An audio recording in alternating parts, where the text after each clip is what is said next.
everyone. We've all been waiting for Mark Passio. Okay.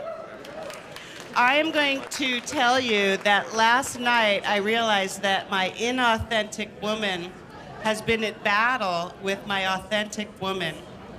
And it was really helpful because I could give myself credit for the authentic part, and I could kind of recognize the inauthentic part for the first time. So now I can have a little more peace between those two parts of myself, because one of them might have been inherited from my society, and fuck that shit. So, we have this brilliant man here. My husband Bob and I, we went back to the hotel room, and Bob said, "That guy is a genius." It's true. Really, all of us have so much appreciation for you, Mark, and what you have done, and the ability for you to communicate that to us in a coherent manner. So without further ado, Mr. Mark, wonderful, beautiful Passio.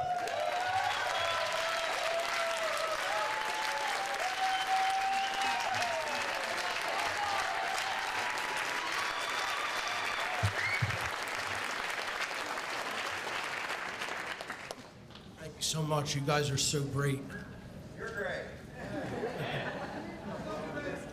So let's get into part 2 of the unholy feminine, neo-feminism, and the satanic epi-eugenics agenda. Yesterday I went through many of the methodologies that the neo-feminism agenda uses against women and men to divide the genders against each other and incite the gender war to weaken the entire population.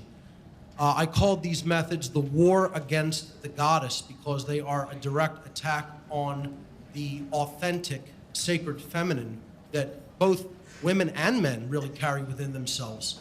So this part is called the war against the goddess continued. After this, I'll be going through solutions that I consider we can employ to heal the divide between the genders.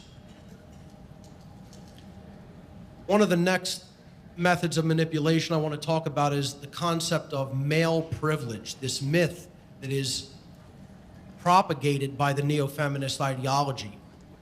So-called male privilege is the neo-feminist idea that men are somehow given distinct social advantages over women based primarily upon their gender, just because they are men. Now, I don't know how many people in the audience or out there watching on the internet actually believe this, but I'll tell you one thing. Nobody ever gave me anything just because I'm a man. As a matter of fact, I've really kind of noticed the exact opposite, quite in fact, that sometimes open hostility can be shown because you're a masculine man in many instances, and things can be withheld. I certainly never experienced this concept of being privileged because I'm male. Looking at these couple of photos here, women making this assumption are obviously really not too much keeping in reality, in line with reality as far as I'm concerned. If we look at the percentages of certain aspects of society, you look at deaths by combat, 97% of men, 90% of people who suffer combat death are men, while only 3% are women. Industrial deaths and accidents are suffered by, that comprise 93% male deaths and only 7% female deaths. Homicide victims, 3/4 to 1/4, 76% men versus 24% women. Suicide victims, it's an 80-20 split. And in custody battles after divorce, usually, the winner of a custody suit is women by a margin of 84% to 16%. The corporate world is largely driven by women insofar as purchases of goods and services. We talked about that when we talked about rampant consumerism yesterday. 80% of consumption performed by women in society, females in society. The numbers that I got recently said that it was closer to an 85-15 breakdown, as I talked about yesterday. In politics, 54% of women are voters, 60% of the welfare recipients are female. Infrastructural workers, meaning people who actually build all of the infrastructure and technology that we use on a daily basis, are 80% of those are male. 90% of inventors and innovators are male, and 65% of the tax-paying population, which I think should go down to 0, of course, but 65% currently feeding into that system are male.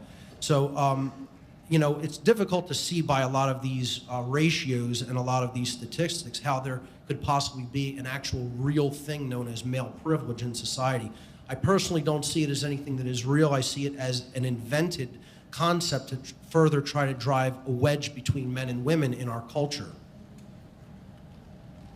Women and order followers. This is another huge dynamic that has to be understood when it comes to the neo-feminism agenda and the conditioned state of many inauthentic females. Most order followers are men. This is what I talked about last year at the conference, okay? Order followers and the destruction of the sacred feminine within themselves. Order-following men are the creators, the boots-on-the-ground creators of what I call the dark New World Order, the system of human enslavement, because they're the ones who are actually doing the coercive action and the immoral, violent behavior against other human beings. But women consistently support dominators and order followers throughout their entire careers and lives. How many women support what these dominators and order followers do? I mean, they have mothers who support them and say that they're proud of their jobs and professions. They have sisters, they have wives, they have daughters. And these women in their lives continuously support them. Now, how many of their wives, mothers, sisters, or daughters would continue to sanction the behaviors of order-following men if they were to wake up to the agenda that they're being used for and what they're actually being used to create, the type of slavery system that they're being employed to create? You know, how many women would actually say, no, I will not take part in what you're doing by supporting you in any way or even having a relationship with you in any way? You know, some of the memes here show what the problems are. You know, supporting the troops, not always logical. You know, it's difficult to get a man to understand something when his salary depends on his not understanding it. What a great quote. And I would say it's difficult to get a woman to stop supporting a man who's doing an immoral behavior when his salary is contributing to benefit in her life and comfort in her life. See, that's what people have to be willing to walk away from, even if it creates temporary discomfort or temporary chaos in their lives.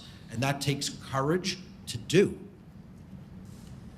Women's support, and again, I want to qualify, we're talking about the inauthentic woman throughout the ages, the mind-controlled woman, the socially engineered woman. The inauthentic woman has traditionally sided with conquerors, dominators, and tyrants, both during and after wars throughout history, flocking to the side of the victor or whoever is currently in control of the resources has been a historical pattern for conditioned women for thousands of years. We see this pattern over and over and over again. Women have been conditioned to simply go with the winner, with whoever is happening to control resources at any given time, in any given geographic region. I mean, after World War II in Germany, when the troops of the Allies came in and displaced the Nazis, women who were, there are countless reports that women who were with the Nazis one day were then, you know, sleeping with Allied soldiers the next day, as if nothing had ever happened, and it was just a replacement of the physical male body that they happened to be around, because they were now in control of the region and in control of the resources of the region. And, you know, of course, a lot of atrocities happen in warfare times, and, you know, there's accounts that starvation was occurring, and they starved out a lot of the troops, the Nazi troops after the war, after their surrender. And, you know, in general, women didn't want to, I guess, be subject to that in many cases and just went with the winning side. They didn't stay loyal to the people who were defeated, that they had supported right up until the very bitter end, but immediately went with the conquerors or the new winners. And again, I would say this is not a normal thing for them to do. People will make the argument that's just a natural, normal thing. No, it's a socially conditioned thing that they've been taught to do. That's a learned behavior. Androgyny is one of the other main attacks of neo-feminism. It's a methodology to destabilize a population. Another tactic of neo-feminism, eugenics, is the deliberate androgenization of society. Androgenization slowly homogenizes and gradually erodes the distinctiveness of both genders, of both male and female. When genders and gender roles become skewed and blended, strong men and strong women sharing cohesive familial bonds become an endangered species. As a result of that breakdown of the familial dynamic between men and women, society becomes weakened at a very fundamental level. And why is that? You know, and again, this is not an attack on any alternative sexualities out there, okay? I want to make that very clear.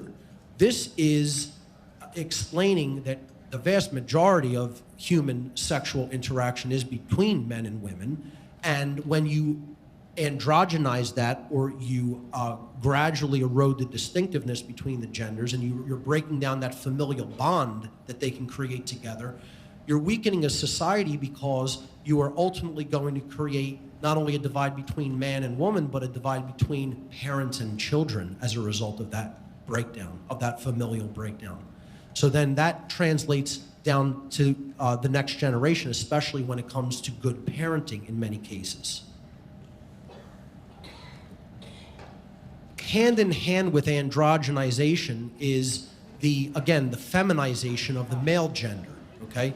So we see the metrosexual in society, and we see what is now known as the lumbersexual. Let me explain the lumbersexual to people, okay?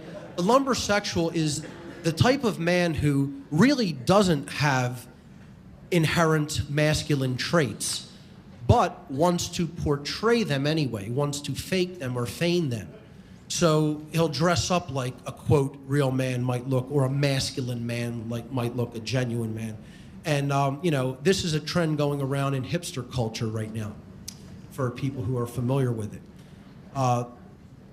The lumbersexuals are all over my neighborhood in South Philadelphia, everywhere. This meme says, "I'm so glad I don't have to actually hunt. I have no fucking clue where gluten-free tacos live." You know, so. I mean, it's comical. It's you know, funny, but it's true. It's like, you know, we're seeing this proxy of trying to be a man, not the real thing. You know, and again, I'm not saying everybody has to be Mr. Macho. Don't twist my words or take it to an extreme that I'm not saying. Saying, you know, there is such a thing as genuine masculinity.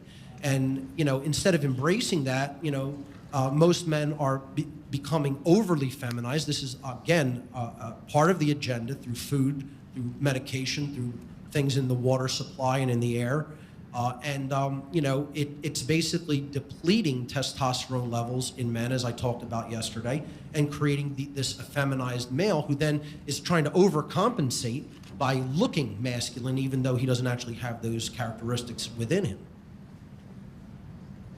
And, you know, women are being conditioned to be attracted to that type of emasculated male as well. Some of the other side effects of things that neo-feminism propagates is the types of negative repercussions that we're seeing in things like social media, you know, Facebook, Twitter, YouTube, Pinterest, etc. Social media is furthering the agenda to create division between men and women. And I mean, you could see these types of arguments and thread and flame wars all over social media. Many conditioned women are now employing social media as a mechanism for what I call collecting men. Okay, they're basically creating like shopping lists of men to find out what they can do for them and how much attention that they can garner from them. They often will, this inauthentic form of woman will actually view men as a commodity on a grocery item checklist, and view the social media outlet that she's using to do this and to get these things done for her as like a shopping venue, like going into a store. Social media websites have further been employed to destroy real social interaction. This is the main thing that they're being used to do in this agenda. You know, you're not having people meet in person anymore. They're just talking online. And, you know, they're not actually developing real social interactive skills. You know, they're just interacting virtually. And it's done to destroy real social interaction between people, especially men and women. And also this, the secondary effect that this has is it emboldens rudeness between people. Because the way people talk to each other online, they would never talk to each other like that in person, you know? They would definitely think twice about it, you know, doing that, you know, physically right in front of another person. There's little incentive, very little incentive to be nice to somebody when you can get away with saying anything in the virtual online world. This is part of how women are using social media and part of some of the ancillary effects that social media is having in the form of driving a wedge between men and women. The so-called millennials, the millennial generation, the millennial, quote, woman, these are the children of the post-baby boomer generation and were largely raised by state-run educational system, television, and pop culture. They've been conditioned by these systems to behave in ways that are complacent, compliant, unquestioning, unthinking, and narcissistic. They absorb large amounts of television programming, consume poisonous genetically modified food, are obsessed with escapist pursuits, and can only have vapid, inane conversations and express an extreme lack of concern or interest in real-world issues. They are the absolute dream of the social engineer controllers. The reason I brought this up is because I've had a little bit of interaction with millennial women over the last few years, and when I see women of this age group, they're all sadly, very sadly, almost universally alike in the patterns of behavior and the tendencies that they express. I actually had a young woman just pre-college age, like maybe senior in high school age, like 17, 18 years old, say to me, directly to my face in person, I would prefer that someone else do my thinking for me. Actually made that statement to my face. You know, this is how conditioned they have this younger generation. This is what the school system is doing to young people, especially young women. It's seen as uncool to care about anything serious, any topic that is serious. The conversation has to be as inane as humanly possible as it can be made, particularly among this generational group. There's a common phrase in America, in Western culture in particular, that ignorance is bliss. I've said before, ignorance is death. It'll lead to our destruction.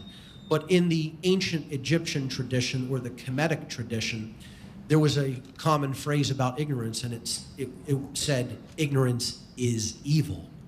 It is the essence of evil to ignore truth. And I couldn't agree with that statement more.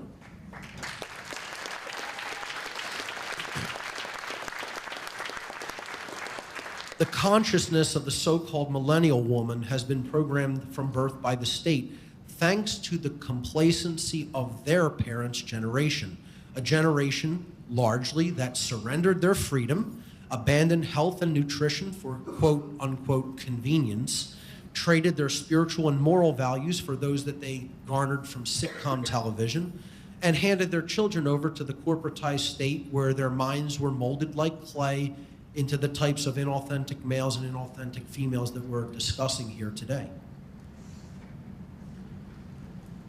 Another technique that is being employed, particularly on the religious side of this agenda, because again, there's a political side to this agenda, a social side to the agenda, and a religious side to this agenda, is called neo-puritanicalism. And this is rampant in our society. It's a very, very unhealthy attitude toward human sexuality. A religious puritanical mindset is being slowly reinfused into Western culture by religious fundamentalism. Such religionists are demonizing consensual sexual relationships between adults and pushing the notion that normal human sexuality is somehow sinful or even evil. They try to convince people that everyone in American culture is obsessed with sex when in fact, all people in American culture are obsessed with is the idea of sex, but not the act itself. This is due to the level of sexual repression that is taking place within our culture. Every westernized culture is actually more sexually repressed now than ever before in its history. And this dynamic is becoming worse and worse due to the growing influence of this neo-puritanical ideology. This religious and cultural engineering to demonize a healthy attitude toward normal human sexuality, this is religious and cultural engineering to demonize a healthy attitude toward normal human sexuality and to reduce the human population through voluntary abstinence. Now again, don't twist my words and make it into something extreme that I'm not saying. I'm not telling people go out and have rampant, wild, promiscuous sex with everyone indiscriminately. I'm just saying that the attitude toward a healthy libido and a healthy sex life is constantly repressed in our culture. And this is it's a fundamentalist religious influence. I could tell you a little anecdote about this story. A while back, someone, I can't remember where it was or who said it to me, but I was in a discussion with a woman, and she said something to the effect that for women to have any kind of a healthy sex life that is not deliberately being withheld by them, okay, is akin to someone standing outside of a bakery and giving cakes away for free, and how would the people who own the bakery feel about that? Now think about that for a minute. Think about that anecdote for a minute. She said women having sex and having a healthy sex life is very much like somebody standing outside of a bakery giving away free cake. Okay? Now think about how unhealthy of an attitude that is about the normal human sexual experience that is supposed to be about bonding with another person, emotions shared between another person, physicality shared between another person. All they're thinking of it as it's some type of a monetary exchange, or it's some type of a thing where you could be so shamed for doing it. It's like you're giving away the goods for free instead of getting something in return, and you're devaluing it for all of us. Now that's more of again, a financial motivation for the withholding of sex, but this goes hand in hand with the neo-puritanical religious worldview that sex should just be continuously withheld. And it's something that is something that, should only be done for things like procreation. Again, I don't have a wild, radical sexual view about that it should be done completely indiscriminately. There is obviously emotions tied in with the act, but to view this in the total biblical sense as something that should be viewed as sinful is definitely part of the neo-feminist agenda and part of a religious fundamentalist agenda that ties in with the neo-feminist agenda. It's all there for population control ultimately. Hand in hand with neo-puritanicalism goes the myth of hookup culture. And this is completely fake. It does not exist. It does not exist anywhere on the planet. Okay? It's an invention. This is the idea that that is brought up by the mind-controlled religionists, the radical Christian right, the fake Christian religionists. They spread this notion that hookup culture exists and is rampant in our society. And what they claim it is an atmosphere of total promiscuity, total one-night stands, and total casual sex going around everywhere in our culture. That Americans are totally obsessed with sex and are having it randomly and indiscriminately everywhere. Okay? I don't know how many people here have experienced what is known as hookup culture. If you've actually experienced hookup culture, raise your hand. A couple of people, maybe 5 or 6 people in the entire room. Okay? I'm saying it's such a limited thing that it is practically non-existent. This is an invention. They're taking small isolated pockets where some promiscuity might take place, and they're saying, this is going on everywhere, and everybody's doing it, and it's a rampant problem throughout society. If anything, attitudes about sex are becoming increasingly more repressed day after day in this culture, okay? And people make a radically wild, bigger deal about it than it is, okay? They're not looking at it indiscriminately and not looking at it frivolously at all. Hookup culture is an invention of the religion and social engineering to make religious-minded people believe that there is a wild sex-crazed culture that they are being protected from, or that they need protection from, by buying into their puritanical religious ideology. This is what the agenda really is doing. And again, this is all to get people to think about normal sexual activity in a completely unhealthy and repressed way. So that what ultimately happens is you end up with population reduction voluntarily conducted by the population that the eugenics agenda is designed to cull, getting the herd to cull itself. Hand in hand with the fallacy of hookup culture is the fallacy of rape culture. So-called rape culture is also a PSYOP invention and is not actually taking place. This is not at all to say that rape does not take place, or it is not an extremely vicious crime and an overall problem in human society. Again, don't take my words out of context and twist them. But the claim that there is a formally justified culture of rape being propped up within our society is patently absurd. If there is any institutionalized acceptance of rape in human culture, it is in the prison system, where the highest number of rapes in America take place, and those rapes take place upon men, not women. That's where the highest number of rapes are taking place on a daily basis in the world, is in the United States prison system. The myth of rape culture is ultimately propagated by the social engineers to keep us in constant fear of each other. Now, once again, you can react viscerally if you want. Of course, does rape take place? Yes, it does. It's a crime that takes place every day. We're not talking about rape. Look at the words on the screen. Rape culture. The question is there a culture, a sanctioned culture of rape in America or any other country for that world? In some Middle Eastern regimes, yeah, there may be. In some radical Islamicist regimes, rape may be officially sanctioned religiously and in law, But I'm talking about in the West. In Western culture, there is no such thing as rape culture. Rape culture in the West is a myth. It's an illusion propagated by neo-feminists.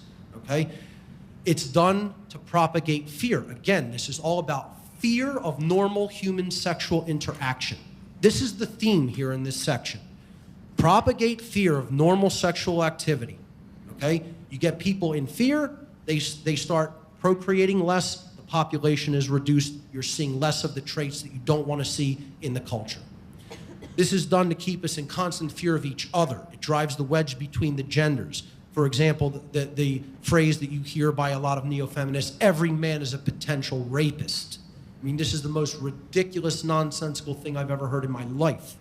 And it's man-hating. I mean, that's blatant misandry, blatant man-hatred. And all it does is further isolate the genders, creating the further war, divide in the gender war. Here's one you can get as offended about as you like, and I know Bob Tuskin will love this part of the presentation. The AIDS hoax. This is another thing. AIDS doesn't exist, ladies and gentlemen. There's no such thing as AIDS, okay? AIDS is a disease that is caused by lifestyle and malnutrition, okay? HIV doesn't cause AIDS. There is no HIV test. There is simply an antibody test for HIV, which which over 60 different independent diseases can cause a positive result on an HIV test. Okay? Luc Montagnier, the co-discoverer of HIV with Robert Gallo, has publicly stated that he himself no longer believes HIV causes AIDS, and that AIDS can be cured with nutrition. AIDS was used primarily as an eugenics scare tactic. Again, it's fear. Get people afraid of normal sexual interaction. Okay? That's what dominates the mindset in particularly Western culture when it comes to sexual interaction, is fear, fear, fear, and more fear. The AIDS hoax was an eugenics scare tactic to make people fearful of having sex because this is a sexually transmitted disease that you can actually die from. Okay? I have never met an individual in my life with so-called AIDS. Not one. Zero. As a matter of fact, I have never met a person who knows a person with AIDS. And I might today. You might tell me you know somebody who had it. But this is a disease that is brought on by lifestyle and nutrition issues. Okay, that's what causes the body to go into autoimmune response and attack itself. Okay, it is not caused by HIV. People have to get that through their head and start understanding HIV is not the cause of AIDS, and it is not really, truly a, quote, sexually transmitted disease. Yeah, thank you. I knew you'd like that, Bob. I had to throw that in. See, abstinence always slows down a population. It always slows down population rates for eugenicists who are seeking to keep the population small and manageable. So you want to encourage abstinence as much as possible. You want to have an atmosphere of fear regarding sexuality and propagate that fear as much as possible. You want to propagate what we talked about yesterday, slut shaming. You want to propagate a puritanical view of sex, okay? One thing you don't want is normal attitudes about human sexuality and normal familial bonding between strong men and strong women. You don't want that. They don't want that. Because that's what makes a population strong and independently thinking and freedom-oriented in their mindset. You don't want that if you're a eugenicist social engineer that wants slavery. You want to breed your cattle the way you need them to be bred. And here is the testing grounds for the farmers. The testing ground for the human farmers is the nation of Japan. And let me tell you something. Everything they're doing there is coming here. It's already well underway here. Okay? They have culled the Japanese population already.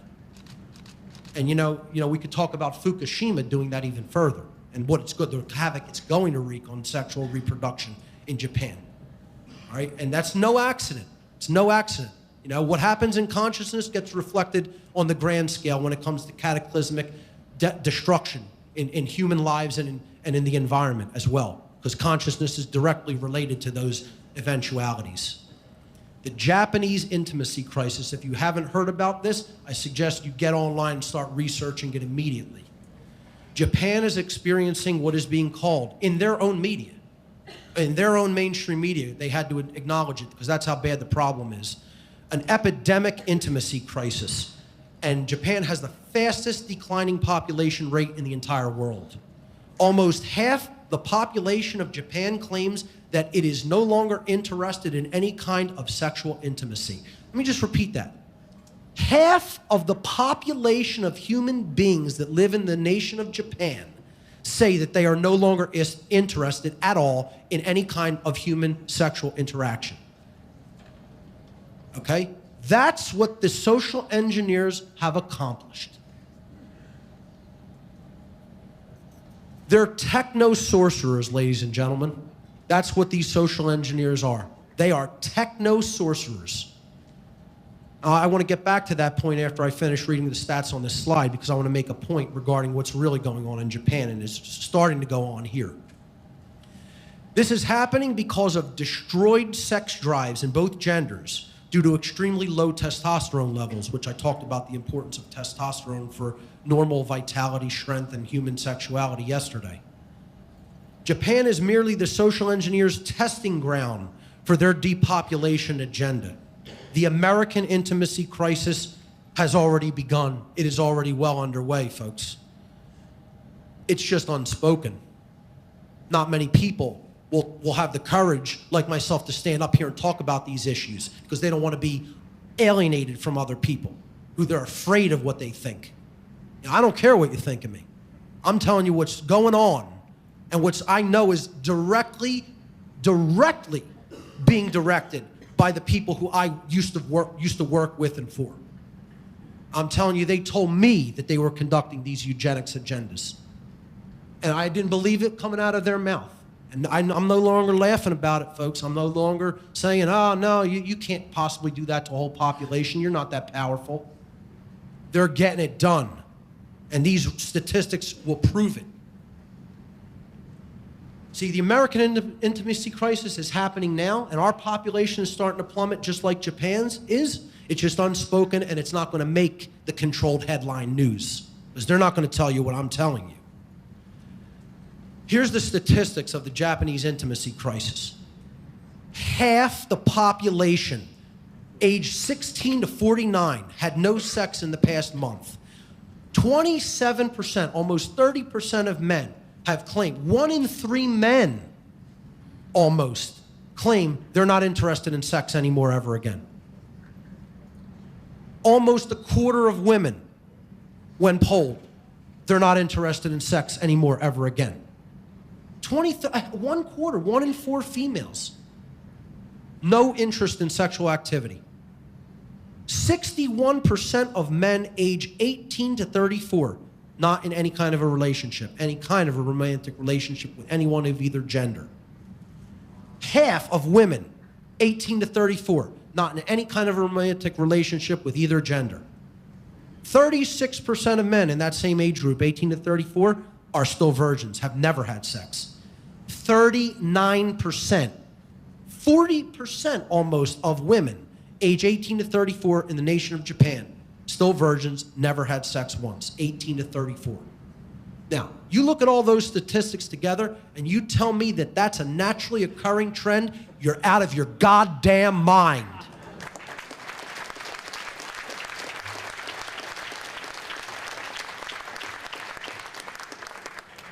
You tell me that that's not psychological illness, you're out of your goddamn mind. You tell me that's not physiological illness, you're out of your goddamn mind.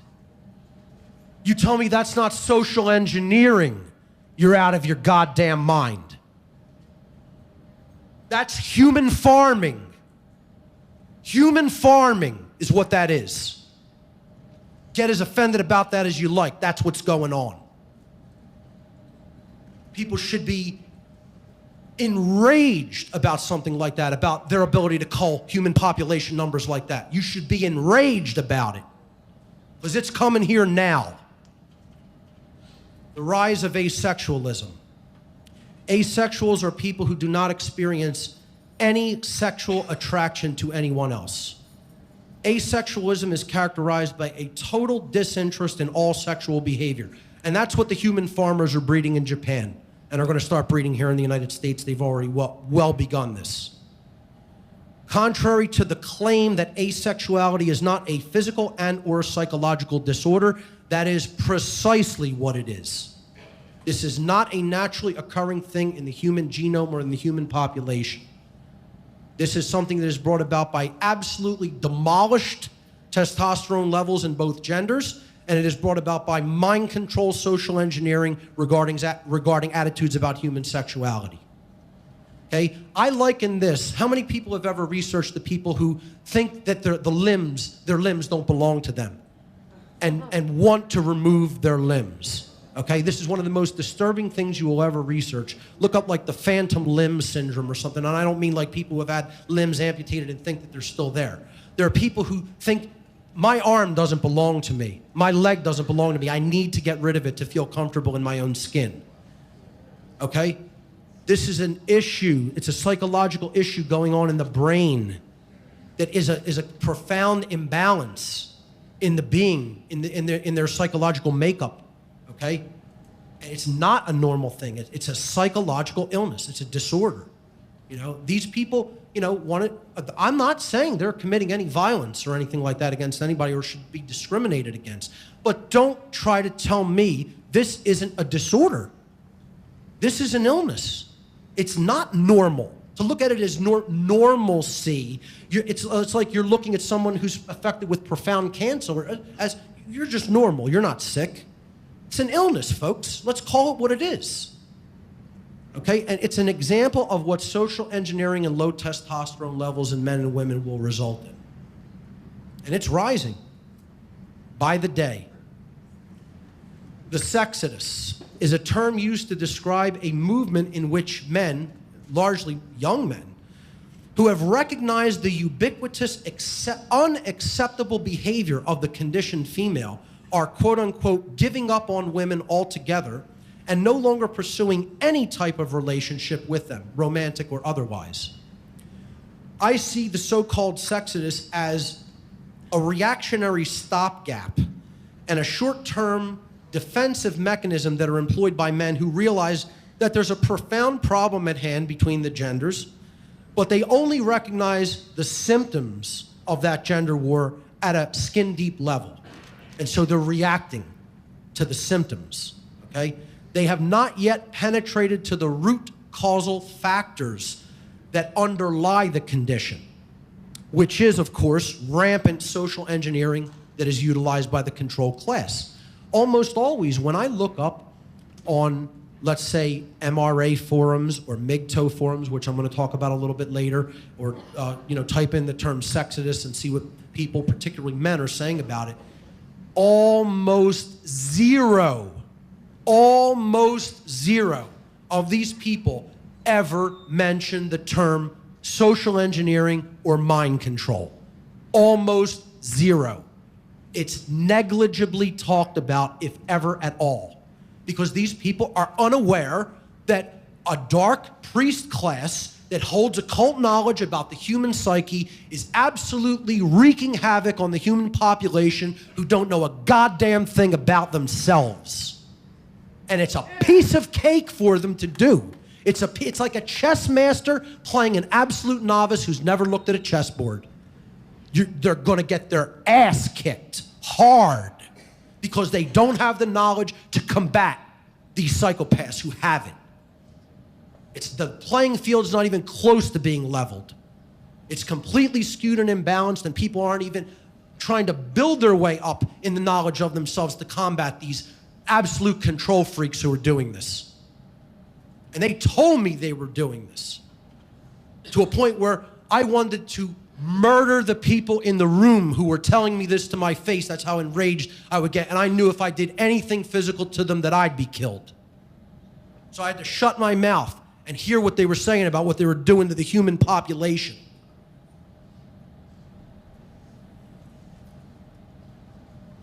Falling birth rates in every westernized country.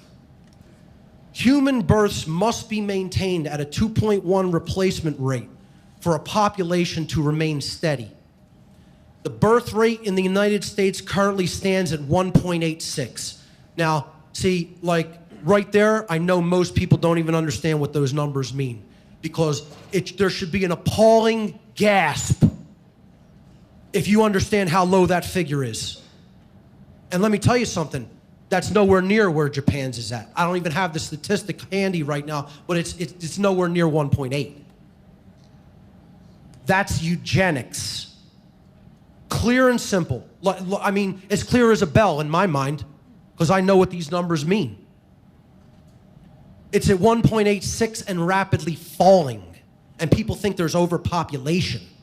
No, human beings are crowded like animals into farms called cities. That's what. There's no overpopulation on this planet. The rate has been in decline. This birth rate in the United States has been in decline year after year, not only in the United States, but in every single westernized, industrialized country, due to the success of the epi-eugenics agenda. And I predict that birth rates will continue to fall year over year, and the rate at which they will fall will continue to accelerate, because what these farmers are doing is they're culling the herd to make it easier to control. Look at these numbers. 1909, 127 births per 1,000 women. 1960, it dropped to 118. 2007, they've cut it in half within 100 years. Within a century, cut the birth rate in half.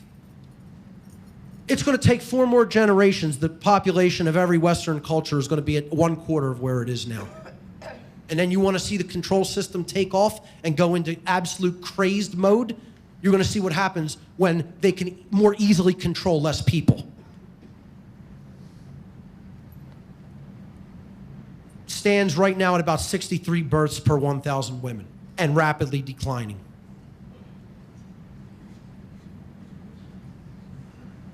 One of the biggest parts of the neo-feminism agenda is misandry, the open hatred of men. The accelerating rise of radical neo-feminism is bringing with it open misandry, the overt display of hatred and contempt toward men based solely upon their gender. Misandry is a blatant form of prejudice and unwarranted discrimination that is sadly gaining more societal traction by the day. Men are constantly being portrayed as bumbling idiots in the media and television. More feminists are taking radical, militant stances when it comes to dealing with the opposite sex, even taking this gender war at times into the realm of bitter and hateful attacks upon children. I mean, look at this image that was put on a feminist forum.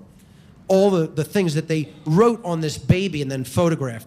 Pig, looter, arsonist, runaway, reckless, violent, rioter, criminal, hated, wife beater, sperm bank, dispensable, deadbeat, risk, alcoholic, thug, rapist, cash point. I mean, you have to be kidding. Writing this on a child, you know? And this isn't a problem going on in society. Let me tell you something. I have directly experienced misandry in my own life. You know, the way that I've been discriminated against has not been racially. You know, a lot of people experience racial division and racism. I could tell you anecdotes about how I have been accused of being a racist, you know, by someone who didn't even come close to understanding the symbols that I had on me, you know. I can get into that anecdote later, but I've experienced the most absolute bias and prejudice against me for being male during the course of my life, particularly recently because this agenda is going into full swing. When I interact in society, when I go out socially with people, I do not initiate any force or aggression against anyone else. I'm about the most chill, peaceful guy you're going to come across. When I get up here and I talk about these issues, they fire me up a lot because I have passion talking about the society of death and slavery that is presiding over humanity. Maybe that's something that should be upsetting us a little bit more, okay? But, you know, when I interact with people, I interact according to the non-aggression principle. I don't bring aggression toward anybody, okay? And yet it continuously finds me when I interact with a lot of people in society, or when I even am trying not to interact with people, and I consistently see that for some reason, the hatred or the aggression is always coming from females. I don't understand it. I can't personally understand it. The only thing I can conclude is that this is this rise of misandry in society because I look like a masculine man, okay? And just that air of masculinity is perceived as a threat when I do nothing threatening behavioral-wise. I'm sure other men in this room have experienced the same thing. So I see this personally. This isn't something I'm just researching and throwing out there conceptually. I've experienced it in my life. I'm telling you it's real. It's going on. More and more people are seeing it. Another thing that neo-feminism postulates is this notion called toxic masculinity. It seeks to abnormalize and demonize naturally masculine traits and behaviors. This manipulation tactic seeks to equate things like firearms ownership with being violent. See, they're tools of violence, not self-defense. Or a normal, healthy interest in sexual activity as sexual aggressiveness, okay? Stripped of all its euphemisms, you know, you go into this whole catcalling thing that went viral on the internet. You know, men saying hi to a woman walk down the street. Oh, this is total abuse and, completely infringing on her rights to walk down the street so-called unaccosted when all the men were saying was hello and complimenting her. Stripped of all its euphemisms, this notion that is called toxic masculinity is just a way for neo-feminists to say that, quote, being a man is a bad thing. That's all it is. We should stop sugarcoating it, cut to the chase, start calling it what it really is. It's just a way for them to saying being a man is bad. That's all. You know, I mean, look at this image in the bottom right-hand corner of this slide. I'll go back to it, of what a man is depicted as.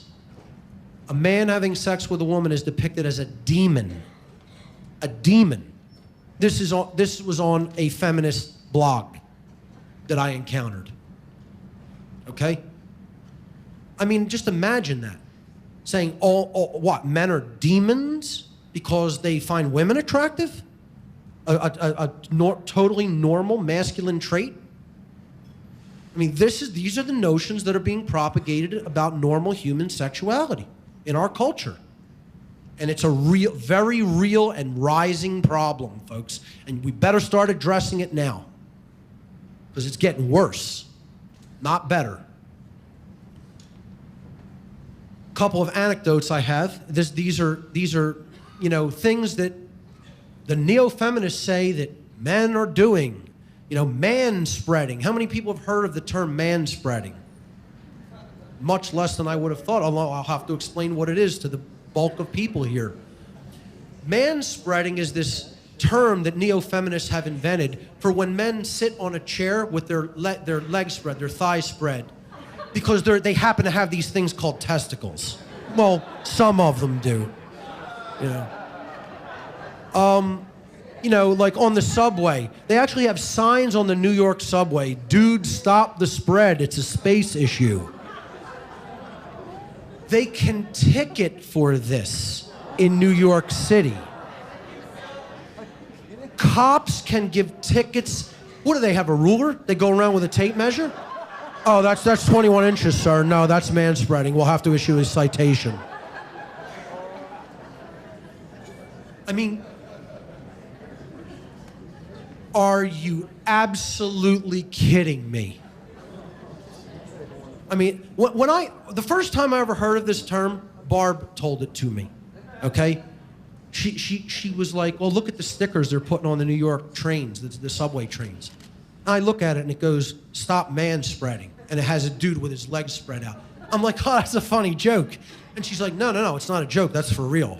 I'm like, what? I'm like, seriously, that's for real. They're not just joking around. No, and they're going to start ticketing for it. They have started ticketing for it, okay? Now, see, all this is to put the notion out there, men are oppressing women. Men are inconsiderate. You know, it's bad to be a man. They have inconsiderate attitudes. They have aggressive attitudes. You know, it has nothing to do with human anatomy, okay? I'll tell you an anecdote. I'm in a band called The Founders. You might have seen me wearing the shirt earlier. Old school hardcore punk. But I went with a couple of members, actually 2 guitarists from my band, DJ and Mike, to see another band play at a local rock club in Philadelphia. And the show ended kind of early. And we were just sitting around, we grabbed a couple of beers. And there's a pool table in this club, and we were out near the exit of the building, sitting on the edge, like leaning on the edge of the pool table. Nobody was blocking exits. We're not like, you know, the type of burly guys that are going to go and start trouble with people randomly just to do it. You know, we mind our own business. We were sitting there discussing, you know, things about music and things going on in the world while we were drinking a beer. There was probably 100 people in the place, and the place started clearing out. So we were toward the exit. We just were sitting there. I'd say over 70, at least 50 to 75 people walked directly by us and went out the exit. One woman comes toward the exit and jars into my guitarist, Mike, who, you know, most people obviously don't know him. You might have seen pictures of him online on our Facebook page for the Founders. Mike is probably one of the thinner guys that I know. He's you know, he's a tough dude, but he's a thin, like, he has a thin frame. You know, he doesn't weigh a whole lot, okay? He's does not take up that much space, let's put it that way, okay? This guy was not blocking anybody's path by any stretch of any human being's imagination, okay? And as she slams her shoulder into him and almost makes his beer spill, she says, "Way to man spread, dude." Like really nastily and in a hostile tone of voice, as if he was trying to block her pathway out to the exit, when he wasn't even close to being anywhere in the aisle. maybe his elbow was, if here was the pool table and here was the pathway to go to the exit, his elbow might have been out here like this as he was sipping his beer, okay? So trying to go out of her way to incite hostility, clearly one of these neo-feminists, okay? Not a classical feminist, which is about total equality between the genders in natural rights, okay? Not putting one gender above the other or anybody being in control over anybody else, but neo-feminism is about trying to invoke open hostility and a gender war between men and women. And he responded in his own hostile way, which I took no objection to, actually, because if somebody wants to start aggression and bitterness with somebody when there was none, I have no problem with somebody getting up in somebody's face and telling them it's an unacceptable behavior. None whatsoever. So it took me a minute to process what had just happened. I couldn't even believe it. You know, I was like, oh my God, I actually heard somebody use the term manspreading, and it took me, I had to do a triple take. You know, like, what did I just hear? And then it even became more absurd because it was Mike, and he's, you know, no way could he have possibly been even doing this, okay? So this is appropriate to the next slide, which is why I'm telling this. When he raised his voice to her, another guy nearby immediately stepped up like he was going to, you know, come to the damsel in distress's aid because, oh, this guy has raised his voice to a woman. How dare he say anything in any kind of a elevated tone to a female? And that's called the white knight, which we're going to talk about on the next slide. And that's when I stood up and just shot the white knight a look. Stay out of it. I didn't even say the words. I just looked at him and my eyes said, stay out of this. And that was it. And he stayed out of it and let them handle it amongst themselves. Okay? Because I have no problem with somebody stepping in and defending someone if they're truly in the right. No problem. That's called justice. I have no problem with that. Don't come in and step up like you're going to be the big bad guy and defend somebody who's clearly in the wrong. Then I have a big problem with it. And I guess my eyes communicated that to him readily. So the other topic is man-slamming. Now, this one has directly happened to me on 5 different occasions. I have experienced this in the streets of South Philadelphia now 5 times. How many people know what man-slamming is? Wow, only a couple of people in the whole room. Okay, I have to explain this one. Neo-feminists postulate this notion that men are completely inconsiderate of the pathway of women as they're walking on the street, okay? And they think we're just going to keep going and keep walking and keep moving regardless of where a female happens to be walking and slam into them at every opportunity, okay? Now, I don't know about you, but I don't think anybody in this room deliberately walks down the street trying to do things like that, especially none of the men. I know I'm overly considerate when I'm watching people's pathway to see where they're going to walk and try to project that so to avoid a collision, okay? Especially in the streets of South Philadelphia, which can get narrow in some places and busy in some places, okay? Over the last, I'd say 3 months, 5 women have walked, and I mean, look, I think my perceptions are pretty good. I think I pay attention to my environment pretty well, okay? And I don't think that I invent things that are happening. And for the first couple of times, I thought maybe that was happening. Like, am I imagining this? Is this like really happening? Because what they're doing is almost playing a game of chicken with men and trying to make a man deliberately go out of his way to move so as to avoid a collision because they are going to not yield and just come right at a guy to slam into him as hard as possible, okay? Which I don't even understand why you would want to do that to another human being or to yourself. But again, this is rampantly out of control ego is what this is. To try to what? Prove a point? What? To say, what do we have to do now? Bow as you pass? Like, and go like that? Shall I curtsy? Shall I wear a skirt and curtsy as you pass? Okay? You know, we can't walk on the right side like traffic does on a street or highway and just pass each other politely and cordially anymore? No, apparently we can't due to this gender war. Okay? So, you know, and this happened a couple of times, and I'm thinking, well, maybe it's my imagination. And then, no. After it happened a third and a fourth and a fifth time, I'm like, this is a deliberate thing that's being done. They clearly have this idea in their head that I'm going to do this. And it's always young women. It's always women like 20 years old, 21 years old, college age. Okay, coming directly out of the social Marxist, communist-run schools, which we're going to talk about, that this agenda is an agenda of communism in addition to being an agenda of Satanism. And they're hand in hand, folks. By the way, they got the same high holiday, don't you know? May 1st, Walpurgisnacht. Okay?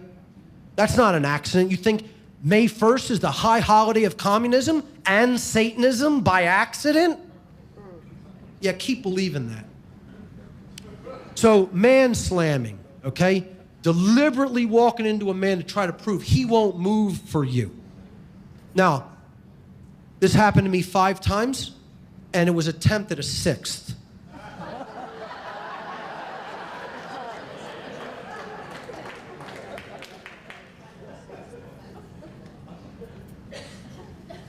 I carry some solidity.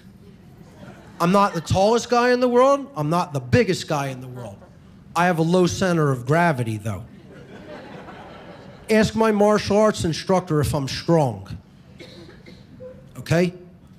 All I did was shift my weight a tiny bit and stood firm.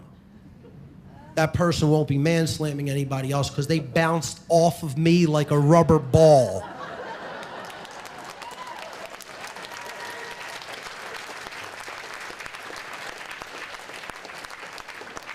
And all I did was stand where I was. I didn't try to lay a shoulder in. I didn't raise an arm. You know, I just showed, we want to play that game, we'll play it. And you'll lose, but I'll play. You know, and, you know, we'll see where your ego goes if you fall over into the street. You know, and that's, you know, it's a risky game to play. You know, you fall on concrete, you hit your head, you know, dangerous stuff can result. Even doing aggressions like that just to prove a point is a stupid, stupid idea. Okay? So, you know, I just stood my ground on this one time, and when she went bouncing off, I just went, oh, sorry about that, and kept moving on my way. Like as if, you know, oh, that was clearly an accident, right? When we both knew it wasn't. White knights, you know, here's the men who come to the damsel in distress's aid regardless of whether she's right or wrong. Like I said, no problem coming to someone's aid who's clearly in the right and is truly being oppressed or being victimized. No problem. But don't come to the aid of somebody just because they're a woman or a man or anybody or rich or whatever. Just because, you think that they're being somehow oppressed and that oppression is you know, actually imagined. And that's what white knights do. They jump into battle to make women feel safe against threats that are real or imagined. All right? And, you know, it's a way of trying to garner favor among women. This is done socially in conversation and on online blogs and social media and everything like that. Anybody says anything that slightly goes against somebody, and even if they're not even involved in the argument or anything, they want to immediately come to the defense of the woman as if somehow they're going to get, you know, all kinds of favors, lavished upon them because they've come to the aid of the damsel in distress. You know, and you're seeing men join the neo-feminist movement in bigger and bigger numbers. You know, and they don't even understand the distinction between classical feminism and the neo-feminist form of feminism at all. You know, they just want the approval of women who are in this movement to be looked at as cool by them and be looked at as on their side. That's all. Part of the reason they do this is because of social ostracism taking place in our culture. Most men, quote-unquote men, will refuse to stand up to conditioned women and confront them on both the fallacies they've been conditioned to accept and their associated unacceptable behavior. They do this because they don't want to be socially and sexually ostracized by women, because that's another part of the neo-feminist agenda.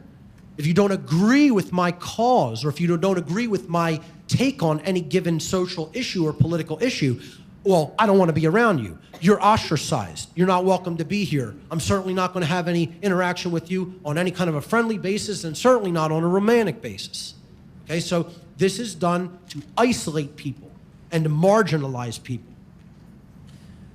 Adolf Hitler, in his book Mein Kampf, said, quote, "We should allow and encourage women to act as stupid as imaginable, and then denounce men as, quote, faggots and, quote, misogynists if they dare to criticize the woman's stupidity." This is what social ostracism is about. It doesn't matter how radically off basis with reality any female happens to be speaking. The male is not permitted to disagree. You know, and another thing you're hearing more and more of is disagreeal of this kind of social Marxist and neo-feminist political opinions is immediately racist. You're hearing this being used constantly as a deflection mechanism from any kind of an argument about the topic. You don't agree with me politically or socially, you're racist. Okay? It's bullshit. It's bullshit is what it is.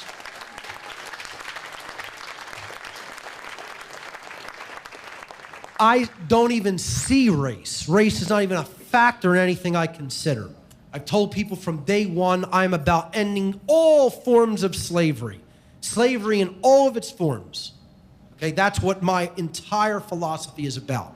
Slavery is inherently illegitimate and it needs to be ended in all of its forms. Okay, and this isn't a eugenics program against any color population. It's a eugenics program against humanity. It's a war on you. That's what this program is. And it's waged through political correctness, politically correct speech. Political correctness is a method of limiting free speech. Many women have been conditioned by the neo-feminist agenda to censor those around them, not to talk about these gender-related issues and other important political issues. Men have been conditioned by the neo-feminism agenda to censor themselves. Self-censorship is being conducted by men because they don't want to be socially ostracized. They fear the risk of being ostracized by most women if they dare to speak out. Well, like I said at the beginning of this presentation, I don't give a damn who likes me. I'm speaking the hard, unpleasant, uncomfortable truth, and I don't care if you like it, and I don't care if you like me. I'm not here to be liked. I'm not here to be your friend. I'm here to speak the truth. That is what I am charged to do, and that's what I'm going to do.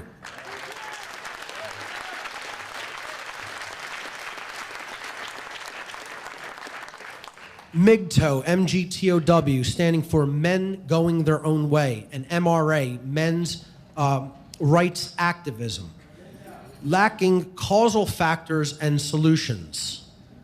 Men's movements like MGTOW or MGTOW, Men Going Their Own Way, often portray women as evil, flawed by their nature, and solely responsible for the downfall of humankind. They often push an erroneous and divisive belief that the current condition of the female mindset is the result of what they refer to as female nature, when in fact this mindset is a product of complex, lifelong social engineering that affects the vast majority of women, and most certainly is not the nature of the female of our species, as I'm going to get into in a future slide. Okay? This is the problem with their analysis. They understand the symptoms, but they do not understand social engineering as the causal factor. It's like somebody thinking that all psychopaths are primary psychopaths, and they're just born that way. And they don't understand that there is a condition of psychopathy. The vast majority of psychopaths are not primary genetic psychopaths. They, in fact, are secondary psychopaths. That the psychopathy, their inability to feel emotion or to experience human empathy, is due to conditions that occurred to them during their lives, past traumas that they experienced.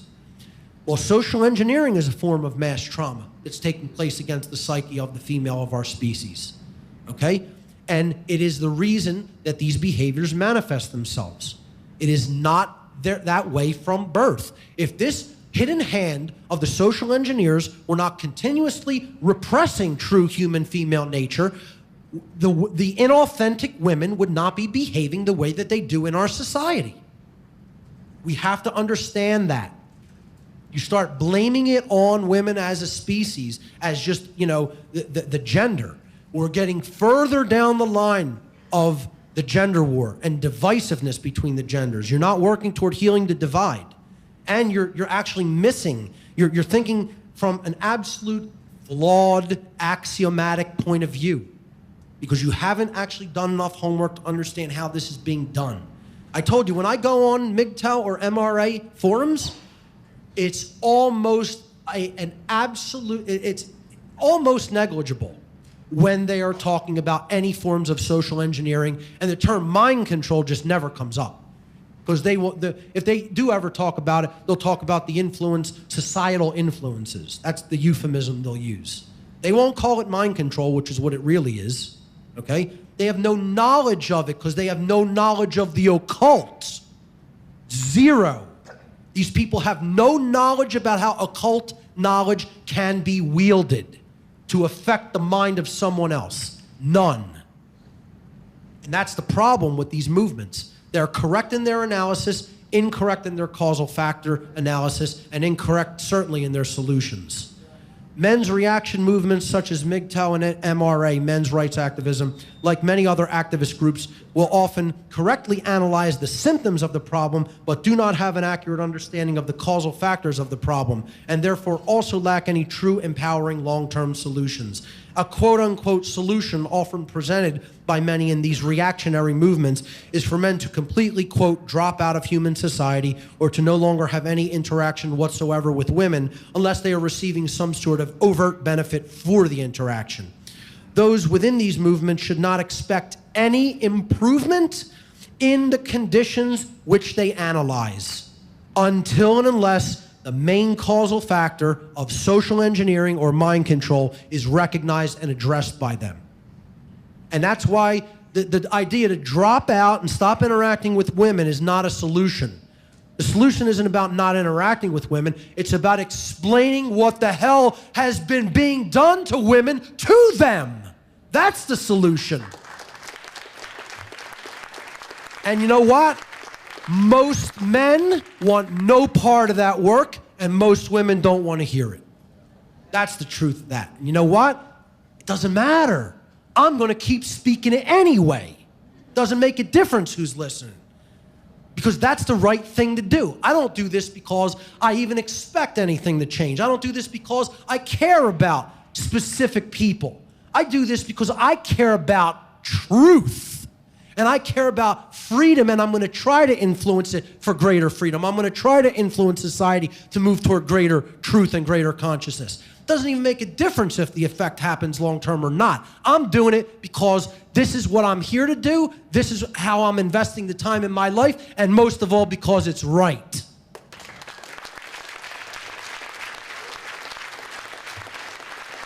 So I see things a little differently than even the MGTOW community does, okay? The blue pill, you know, the traditional blue pill path, and then you have the red pill path, which is what the arrow jutting off that symbol is. Well, I think really, you know, the truth is in an entirely different direction from both of those. So that is the end of the manipulation section. Now let's get into the solutions that I'm going to present here today. I call this section the rebirth of the goddess. Solutions, the alternative title for this section, it's not only called the rebirth of the goddess, but these are the solutions for healing the gender divide. The first thing we have to understand that when we're talking with people about this, many people have been conditioned to believe these things or to accept these methods of manipulation and mind control their entire lives. So change is very difficult. What we're really up against is religion. If you haven't figured that out yet, folks, I don't know what to tell you, okay? These beliefs are religious beliefs They comprise a religious belief system in these people's minds. Religious beliefs are constantly programmed into the psychology of a person, particularly into the subconscious mind, never to be questioned, okay? Just like the belief in authority, just like the belief in money, just like the belief in cultural religions. It's anathema and heresy to question these religiously entrenched beliefs. So, you know, you see this politician asking people who wants change, and everybody has their hand raised like, oh, give me some of that change. And then he says, who wants to change? And then everybody's just like this. Hands down, heads down, like, no, not me. I'm fine the way I am. No problem here. Nothing required on my part to do or to change within myself. You know, I don't want any part of that activity. There are two primary choices in life: to accept conditions as they exist or to accept the responsibility for changing them. And that's what you have to ask yourself, ladies and gentlemen. Which side of that coin are you on? Either you're an agent who is trying to influence change, or you are a person who's just accepted the default conditions as the status quo. Why is change difficult? Why specifically is change so difficult? And I'm going to go to the words of one of the doctors who I told you to research in the epigenetics section of this presentation, Dr. Joe Dispenza. Why is change difficult? Most people spend a great deal of their day unconsciously feeling and thinking from past memories. They do this because they have hardwired those experiences by repeatedly thinking of them and by associating many other experiences with them. Now, what did we say epigenetics was? Epigenetics was changes in the physiology and the psychology due to changes in consciousness. So if you are constantly wiring your brain to think a certain way, there's a very good chance it's going to continue to think that way, because that's its comfort zone. And you're chemically rewiring it to continue along that patterns and those pathways. It makes sense that if most people maintain the same environment for long periods of their lives where nothing new is happening, where there is no change, the repeated stimuli will therefore produce the reactivation of associative neural networks, which will become more developed, strengthened, and refined. As a consequence of that lack of novelty in their environments and experiences, they have become hardwired to their own worlds. No wonder change is so difficult. Ladies and gentlemen, you got to look into the work of Dr. Joe Dispenza. It's amazing. Initiation, the beginning of the spiritual journey. Okay? So change, yes, we recognize fully change is difficult, but you have to start. Just saying, oh, it's too difficult, so I'm not going to start, you're never going to go anywhere.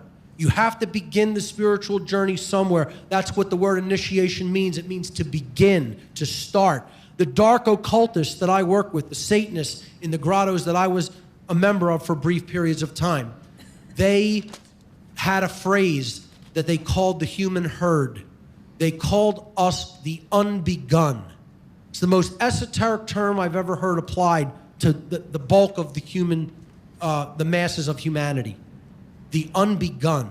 Because they said they don't even understand what initiation is. They don't even understand beginning a journey in consciousness at all. They haven't started in any place. Not even one place have they begun. And so they call them the unbegun. The other thing they call them is the dead. They refer to human beings as the dead because they say there is no activation in thought, emotion, or action within the population. And therefore, since those are the three main expressions of human consciousness, and they are all essentially deadened, that for all intents and purposes, they are a just animated clump of matter that actually contains no life, and therefore they call us the dead. And they absolve themselves of their immoral behaviors toward the population because they say, We're not doing that to any living entities. They're already dead. Literally, call us the dead. It is no measure of health to be well adjusted to a profoundly sick society. So if you're one of the people who may be out there watching some of these manipulation tactics and all the aspects of the neo-feminist agenda, and you're saying, I have no problem with that, you're part of the problem yourself.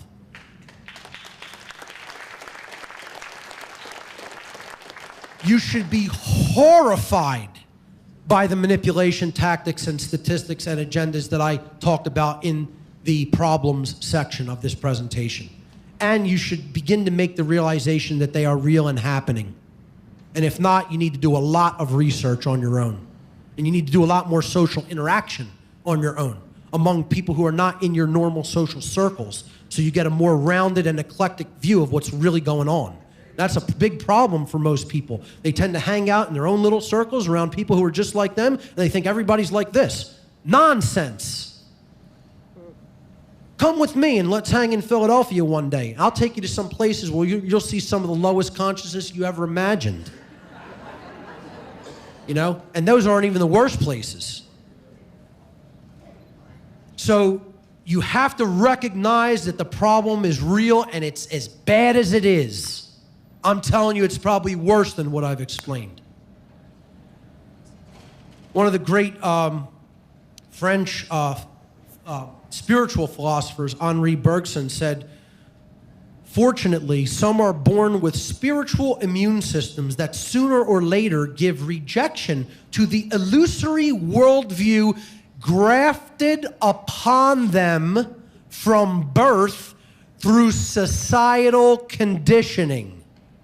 Now, here's a spiritual philosopher, or who you might call an occultist, who knows what the hell he's talking about.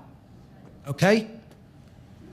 They begin sensing that something is amiss and start looking for answers. Inner knowledge and an anomalous outer knowledge and anomalous outer experiences show them a side of reality others are oblivious to. And so begins their journey of awakening. Each step of the journey is made by following the heart instead of following the crowd, and by choosing knowledge over the veils of ignorance. One of the greatest quotes I've ever found, okay? Eastern philosophers said, enlightenment is a destructive process. It has nothing to do with becoming better or being happier. Enlightenment is the crumbling away of untruth. As a matter of fact, folks, it won't make you very happy. It'll make you pretty well pissed off if you're fully enlightened about what's really going on. You will become enraged rather quickly if you have a sense of justice and conscience. It is seeing through the facade of pretense. It is the complete eradication of everything we imagined to be true. And here's one of the biggest things human beings need to understand, okay? I know this was one of the big topics of Jay Parker's talk yesterday. Let me tell you something. As soon as someone starts talking about human nature to me, I realize they're a complete moron. Okay? I get as offended about that as you like. Okay? As soon as someone mentions the term, oh, that's human nature, you're a moron. You don't know what the hell you're talking about at all. Okay? And I don't even need to qualify that. I'm just making that statement. Okay? Making that statement. There is no such thing as human nature, folks. There is no such thing. Actually, there is such a thing, but it's so negligible, okay, that it's barely even worth attributing any of that to why we do the behaviors that we do. That's like saying, you know, I take this computer and I take an identical computer and put it next to each other, okay, and we're going to ask, what is the nature of this computer, of these two computers? Is one good and is one evil? Is one flawed and is one okay? Well, hey, there could be hardware problems. Let's say they've all been quality controlled. They have the exact same specs. They're working perfectly to perform the hardware is working perfectly. Two identical machines. What's the nature of those computing machines? To compute data, to take data in through input, to process it in the processor, okay, and then to put it out through some type of output device. That's the nature of a computer. That's what you do with a computer. What determines whether the computer performs efficiently or not, okay? What are the qualities that the computer has to have to work efficiently? It's got to have a good file system format on the hard disk drive. It's got to have an operating system that is functioning properly and doesn't have a lot of bugs. It has to have good software programs that you could put data through and transform data with. And then it has to have good output devices to put the data that you're processing and reworking out onto the screen or on the internet or onto a printer or something, okay? So, the nature of a computer is that it computes information. That's all it does.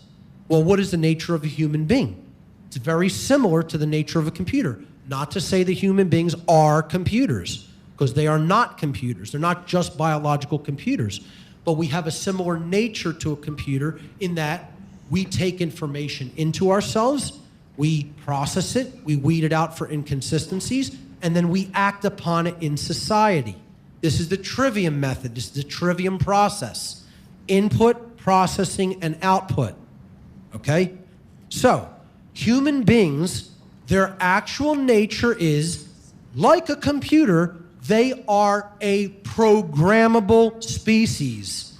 The nature of a human being is that a human being can be programmed to behave in a certain way. That's our nature. This is what parenting is ultimately all about. Okay? You program into a child, parenting and education. You program into a child behavioral input data. It's processed in the mind, in the psyche of the child, and then they display the behavior on the screen of life. That's the output called human behavior. Human beings are programmable like computers. Like a computer, if a human being has a bad file system format, this is all the conditioning and all the data that a human child takes in during the formative years or the format years. You're laying the format down of the child's mind, okay? If it has a bad operating system, well, what's our operating system?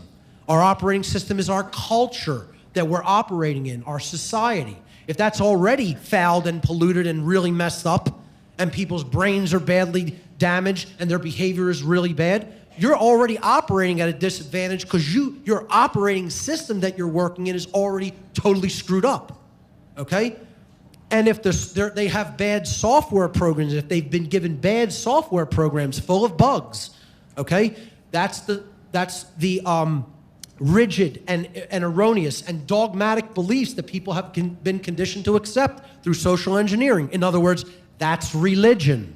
That's false religion, let me qualify it by saying, okay? If you have all of those qualities in place, well, what do you think's going to happen? You think the person's going to be a well-adjusted person? You think they're going to really have a lot of knowledge? They're going to be a person who really behaves properly toward other people, who wants to uplift consciousness, who wants to uplift themselves and others? Good luck. Good luck with that. You ain't ever going to get that in those conditions. Never. Can't happen. Not only won't it happen, not possible to happen. Okay? You have all of those things. The file format, which is the formative programming of the child, the operating system, and the software programs, meaning horrible belief system in place, you're going to get bad output on the screen or on the internet or on the printer. And those output devices are called human life. Don't expect any good output on those devices, on that device called life. You're not going to get it. You're going to get junk output, garbage.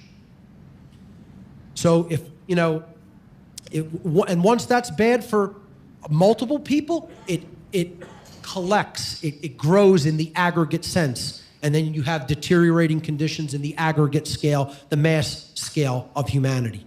Like a computer, the behavior of a human being will largely depend upon its programming or parenting, okay, or raising of the child. So then the question has to become, well, who's doing that programming? Are people who actually care about the being and want to strengthen it and uplift it in consciousness doing that programming? Or are people who want to make its mind mush so that that being is a good slave doing that programming? I'll tell you who's been doing it, and it ain't good parents. Because if we had good parents in this world, this shit wouldn't be going on.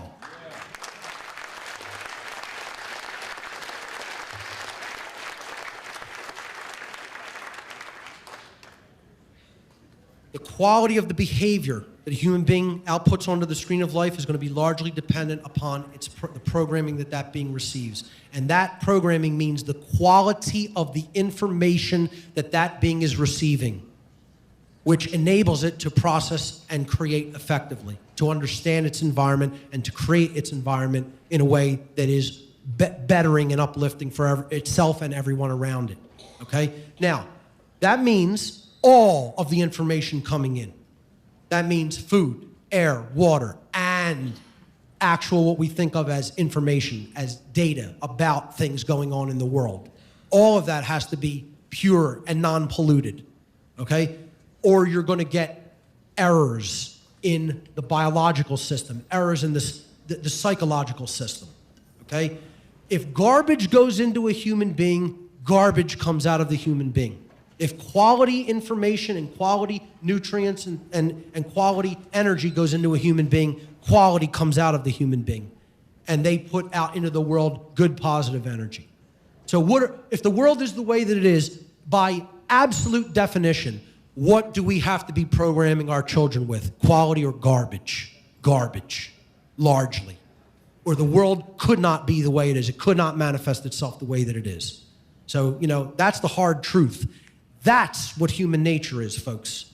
Not just one way, oh, it's good or bad, or this is just the nature of how people behave. They're always just going to be programmed by their genetics to behave that way, and there's nothing they could do about it. Nonsense.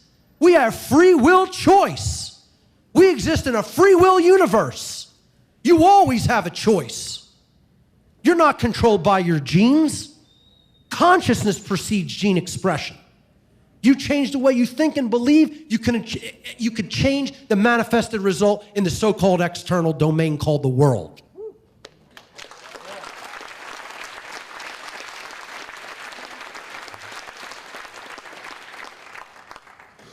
My next solution, the first thing is you have to understand what human nature really is and get this absolute bullshit notion of Darwinian scientism, so-called survival of the fittest nonsense form of evolution out of your mind when it comes to what human nature is or why people behave the way that they do. And if you believe that shit, you're under total mind control, folks. I don't know how else more plainly I could put it. It's nonsense. It's a so-called theory that didn't even hold up to its own expectations through evidence in the fossil record, okay? And people need to stop accepting it as law because it has nothing to do with law. Human beings don't just behave a certain way by nature. They learn their behaviors. This whole argument of nature versus nurture is a crock of shit and has to be put to rest. It's almost all nurture. It's almost all what we're being taught or not taught by the generations that came before us and our own parents and our teachers, so-called teachers and so-called leaders that are supposed to care about us in society and don't give a damn. They're programming us with garbage, and we're expecting quality output in life. Doesn't work that way. Never going to work that way. The next solution, understand who directs this agenda. And believe me, it is being directed by these groups and individuals. You don't have to believe me. Dig your own, hey, it's your own funeral. You know what I'm saying? And people listening out there who are not in the room, I know the people in the room have a much more open-minded attitude about this. People out there listening, yeah, refuse to understand and look into these agendas put forward by all these groups I'm going to talk about. It's your funeral. Because believe me, they're working on it. And they're getting it done already. The first group you got to look into is the Tavistock Institute of Human Relations. If you don't understand Tavistock, who's involved in it, what it does, what it puts out there, you're missing an entire part of the entire mind control agenda of the world. Because these are where the social engineers gather and formulate their plans. okay? The book by John Coleman is indispensable reading. Anybody who has not read this book, it's unacceptable. You need to read the book, The Tavistock Institute of Human Relations, to understand this mind control think tank. Another group you got to look into, Coleman has also wrote a book on this group. It's called the Club of Rome. Directly connected with the Vatican, directly, absolutely responsible for the implementation of the population control or eugenics agenda on this planet. Okay? And I'm telling you, it's interconnected with the religious agenda for population control. Because, trust me, these ostensible front religious groups, the big three religions especially, Christianity, Judaism, and Islam, okay, are directly infiltrated and are being run by the dark occult groups. As a matter of fact, these religions were created by dark occultists, okay? You got to look up the Club of Rome. When I was involved in Satanism, this is the organization that was continuously just dropped. The name was dropped over and over again of some of the people who were higher up than me in the hierarchy saying, we think, from just understanding a little bit about your qualities and your personality, we might want to try to get you involved with. Now, of course, I never went into that involvement, but that's what was suggested because they felt I had the mindset for being involved in a eugenics agenda.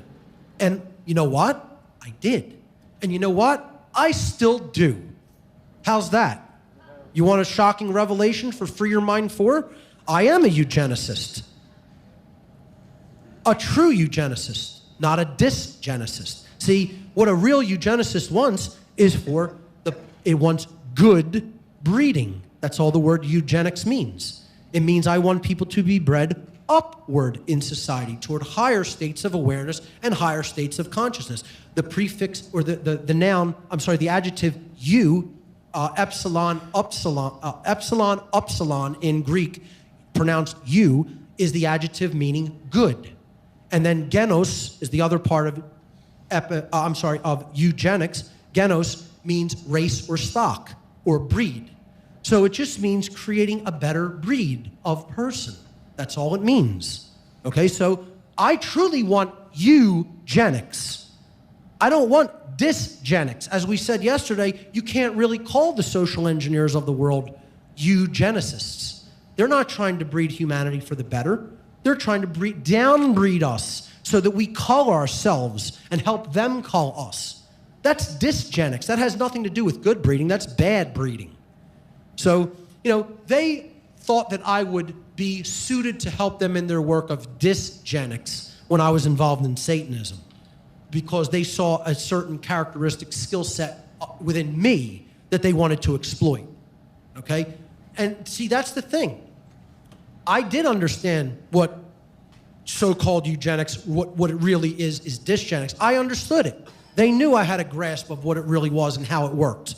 That's why they wanted to bring me involved in that agenda, okay? It's part of like understanding a psychopath. You can't really deeply understand the level of evil that's going on in the world unless you can put your mind into that mindset. This is part of the problem, folks. People can't envision evil. They can't envision a psychopathic mind state. That's a bad thing not to be able to do that. People will think, oh, why would I want to try to imagine that or put myself in that position? If you can't visualize that level of evil, you can't understand how it's operating. You can't visualize how someone would want to control a whole population. It's hard for you to even grasp that this is being done because you can't even conceive of the mindset of the people who are doing it. It's almost too fantastical for the mind to accept. And people would think, oh, that's a great thing. That means I'm not ever in these bad, horrible mindsets thinking like this. No, it's not. It's not a good thing. It's a very bad thing that people can't think like that. You have to have the ability to shift your mind into that almost psychopathic mindset. It's something I call having the psychopath. If you don't have that aspect to your personality, you can't understand the level of evil that we're up against, let alone fight it. Not possible without having that dark and shadow side to yourself. Not possible. Other groups, intelligence agencies, abound in this agenda, particularly the United States Central Intelligence. The Council on Foreign Relations, a think tank that directs political operations in conjunction with the eugenics agenda. The United Nations, another worldwide political organization that is directly involved with eugenics operations and supports things like population control. The Rockefeller Foundation, responsible for a lot of the pharmaceutical aspects of the eugenics agenda. The Bilderberg Group, again, setting international policy amongst many different countries regarding this agenda, this very small cabal of international financial leaders, political leaders, leaders in science, everything. The Fabian Socialists, what that shield represents, their logo is a wolf in sheep's clothing. Fabian socialism is also known as incremental socialism. It is the form of politics that we have operating here in the United States right now, Fabian socialism. It means that you're going to march through the institutions to get done what you want to get done politically. You're not going to try to conquer a nation militarily and wage a military revolution. You're going to do it through a cultural revolution, as we will talk about. That means you're doing the totalitarian tiptoe toward full communism. And that's what the Fabian Society is actively involved in progressing through cultural Marxist promulgation in the United States. Oh, and again, as we're going to see, this is a direct communist plan. This is a communist agenda, folks, to weaken the entire fabric, the main essence that strengthens the fabric of a culture, which is the familial bond between man and woman. That is one of the main overarching methods of attack that communists have used in every country they've ever taken over. And they are well entrenched in the United States, and they're getting it done. They are a cohesive unit operating through mainly the public school system.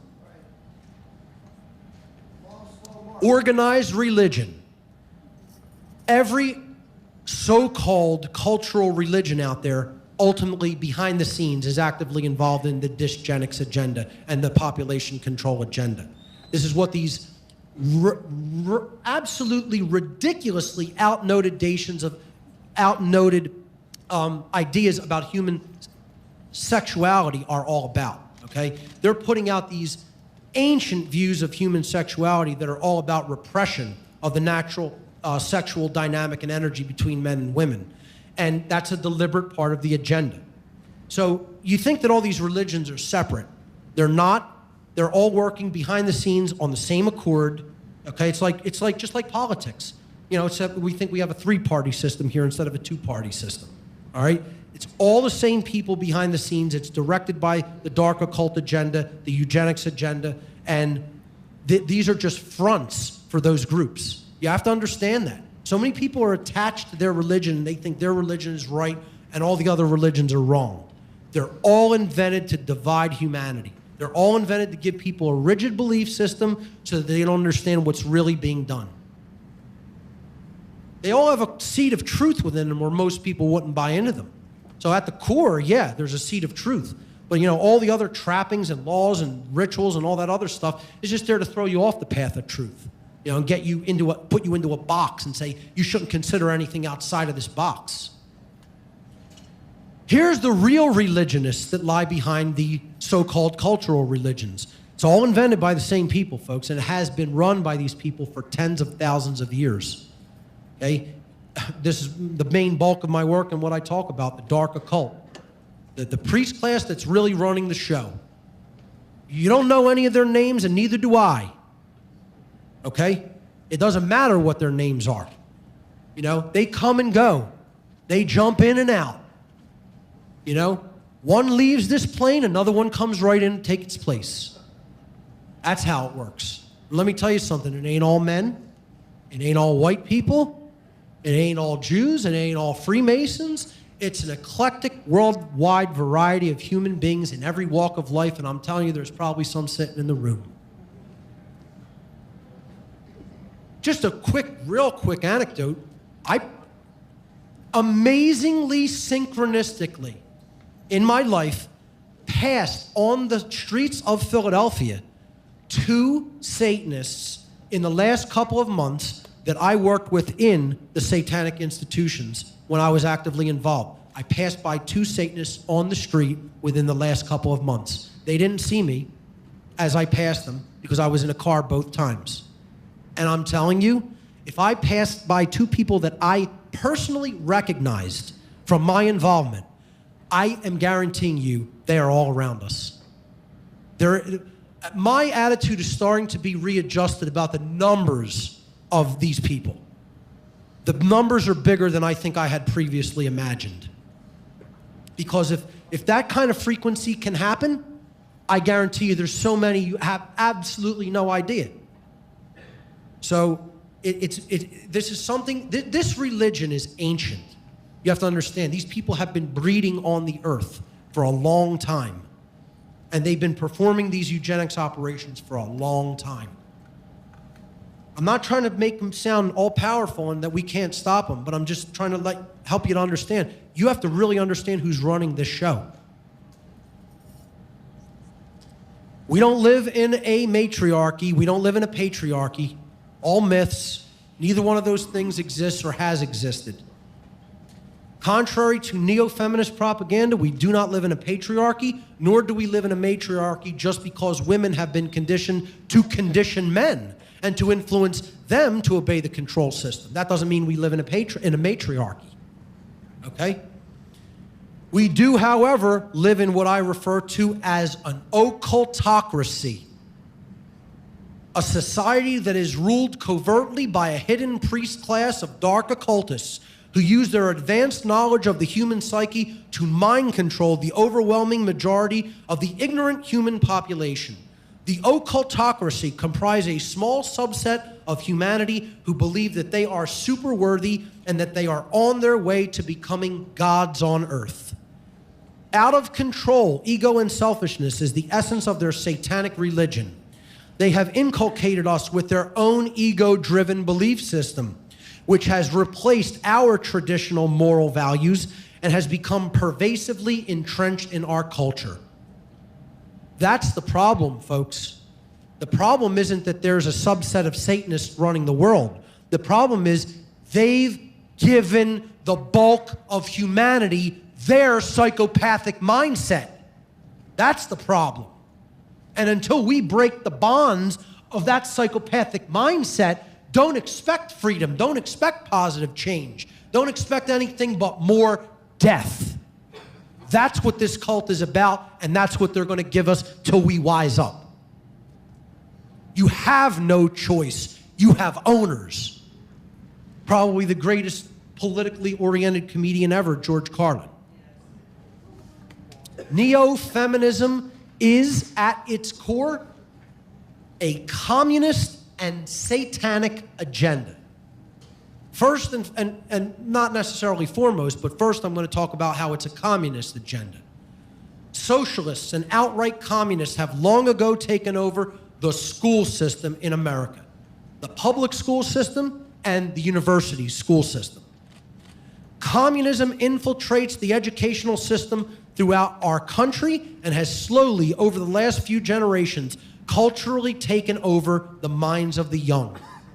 I'm telling you, the younger generations of this species are the absolute most mentally enslaved generations that have ever been born. It's sad. It's a sad, sad, sad thing. And it's a testament. It's a testimony to how well this enslavement agenda is proceeding and working through the school system. If anybody within the sound of my voice, get your children out of public schools and homeschool them. Their minds are being destroyed in the public school system. They are being blatantly programmed to accept communism. All 10 planks of the Communist Manifesto are in place in America. Not 1, not 3, not 5, not 7, all 10. Do the research and understand what the actual tenets of communism are, and you'll see all of them are in place. This makes this nation a de facto communist regime, And sadly, most people in America cannot even define what communism is. They don't even understand it's the takeover of the means of production by the state. They don't understand it's a system of enslavement. They think it's a worker's paradise. Absolute bullshit propaganda put out by dark occultists. That's all. They want people to think it's an absolute paradise to be a working slave for the party members at the top who are an occultocracy. The cultural Marxist plan to wage a covert war on America through a long march through the institutions was formulated by the Frankfurt School think tank under the direction of Italian communist Antonio Gramsci. And if you don't know who this guy is, you better get online and start typing his name in some search engine and reading all about it. Because he's probably one of the biggest cultural influences in this country and nobody even knows his damn name. Realizing America could not be conquered easily from without, Gramsci's plan was to weaken it over time by infiltrating its institutions and creating socially divisive issues and strategies. This would produce the long-term effect of dividing the genders and destroying the familial dynamic, the familial bonds between man and woman in society. You have to weaken those bonds to weaken the society at a core level. This would pave the way for the takeover by the party. And it ain't going to look like that party there. It's more going to look like political gulags and concentration camps and starvation of mass numbers of people, like it always does in this failed bullshit system that people still think is so idealistic and desirable. If you think that way, you got your head up your ass. Here's some quotes from communists. V.I. Lenin said, "Give me 4 years to teach the children, and the seed I have sown will never be uprooted." Yeah, that's called the university system. Nikita Khrushchev, who told America that communists would silently bury us and that our children would wake up and the country would all be communist already. And you know what? He wasn't lying. He was telling the truth, this sick, depraved occultist. They're getting it done because we're not on the same page yet. We're still not on the same page. It's almost mid-2016. Humanity still ain't on the same page about what's going on. Their head's still in their television and their mouths are still full of GMO food. Your children's children will live under communism. You Americans are so gullible. No, you won't accept communism outright, but we'll keep feeding you small doses of socialism until you will finally wake up and find that you already have communism. We won't have to fight you. We'll so weaken your economy until you fall like overripe fruit into our hands. Yeah, that's not happening. Don't worry about it. America, Joseph Stalin, America is like a healthy body, and its resistance is threefold. It's patriotism, it's morality, and it's spiritual life. And I would suggest he's talking about the real patriotism, not the absolute nonsense kind of thinking that your country can never do any wrong. He's talking about patriots like me. That's the kind of patriots he's talking about.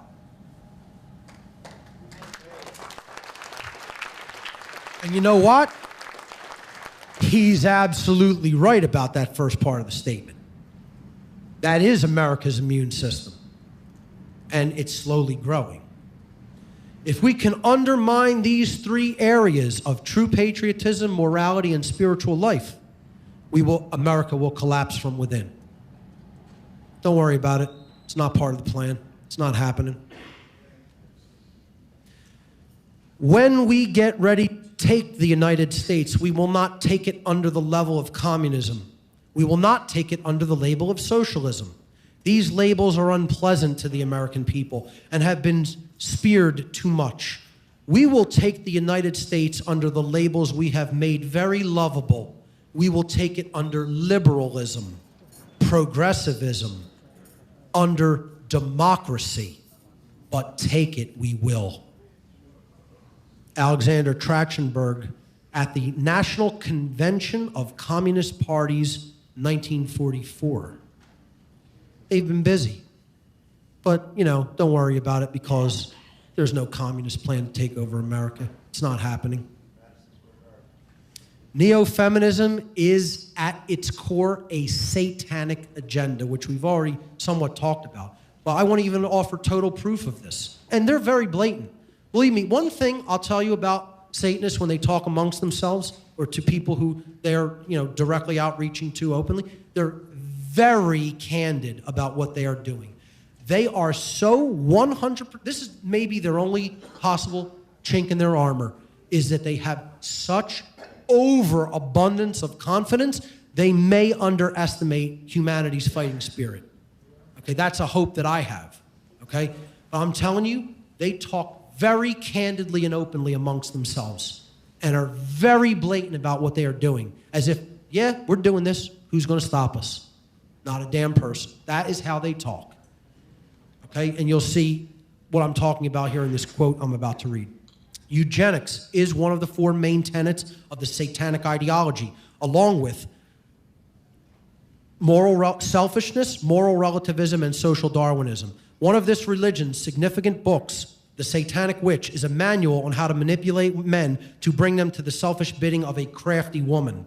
It reads like a diary of the modern neo-feminist female.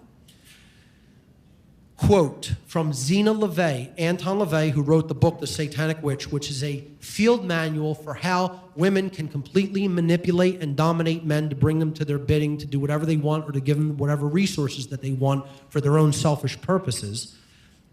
Zena was Anton LaVey's daughter at the time. She wrote the introduction to the book, The Satanic Witch. I believe it's first and second printings. And here's her quote on page 2 of The Satanic Witch. The Satanic Witch, among many other things, is a guide to selective breeding, a manual for eugenics. Right on the second page of the introduction to the book, very candidly and openly admitting this is what it is, this is what we are doing. Because they know most people are never going to read this thing, okay? Because you're going to see, oh, that's all about Satanism, and I don't want to fill my mind with that. Well, if you haven't read the Satanic Bible, it's totally unacceptable. If you haven't read the Satanic Witch, it's totally unacceptable because you don't know the mindset of your owners. That's why. They're giving you their playbook out in the open because they're so sure you're not even going to be interested in what they're telling you they're going to do. See, this image I wanted to throw into the presentation because it represents, it's a perfect representation of that unholy feminine energy that I'm talking about, the destruction of the sacred feminine. You know, in biblical allegory, this is the Lilith energy. That's what we're talking about here, okay? This isn't about the nature of the female. This is about the absolutely egoic, mind-controlled state to want to be God, to want to control, that the feminine essence can be twisted into, okay? That's the Lilith energy. That's what we're talking about here, okay? This agenda at its core is based upon that unholy energy. You know, it's just a name, folks. So I don't believe in it as an actual embodied deity or anything like that. It's a conceptual idea that represents aspects of ourselves that could go completely rotten and perverted. So the solution is to awaken the sacred feminine energy, the Eve energy, if you will, the Sophia energy. That's what needs to be awakened. Wisdom, true wisdom, care for truth, okay? The heart-based intelligence, a desire for justice and morality and natural law, and true equality under rights, which is what the ancient goddesses symbolically and allegorically represented in every ancient mystical tradition and every ancient wisdom tradition.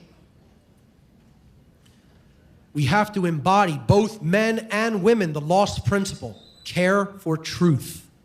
The lost principle is the dynamic of care. What we care about on a day-to-day basis acts as the driving force of our thoughts and actions. Therefore, care can be seen as the ultimate generator of the quality of our experience. This principle has often been referred to as the generative principle, the sacred feminine creative principle. The word generative comes from the Latin verb generare, which means to make or to create. It is the motherly, womb-like energy, the nurturing, creative energy that we all have within us, both male and female. This is not about gender. This is the principle of mental gender or spiritual gender. All beings, regardless of their physical gender, carry these qualities, both masculine and feminine, within us. Most people, however, don't care about the truth. They only care about what works in their favor, no matter how unfair and inhumane those conditions happen to be, or what the result of their getting happens to come from inhumane and unfair conditions. And you know what that ideology is called, ladies and gentlemen? Thank you. Repeat it after me. Satanism. That's what that ideology is called. Okay? That's what Satanism really is. It's not worshiping some devil entity. It's saying, I'm God. I'm the only one who matters. I don't give a damn about what's happening to my fellow human being. And as long as it's working out in my favor and to my comfort, screw everybody else. That's how people think you're a Satanist. And let me tell you something. The vast amount of, the overwhelming bulk of humanity are Satanists.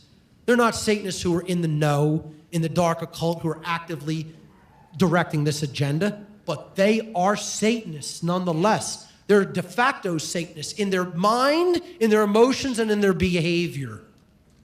And that's where it really counts. And that conditioning leading to that, the living of that type of a lifestyle is what's keeping the world a prison. And until that mindset goes, we free ourselves of that satanic mindset, expect to live in a prison. Hell, exactly. That's correct. What we care enough to put our will behind is ultimately what will get created in our world, what we will manifest in our world. The world is the way that it is because most people do not care enough, even if they say they want change and they say they want things to be different, to change it through their actions. And people hate when I say this because they're like, well, what you're saying is more people really ultimately want it that way. Yeah, it doesn't matter what you say you want. It matters what you do ultimately about, see, that's the whole thing. There's one choice or another. You accept it to stay the way it is, or you actually take action to change it.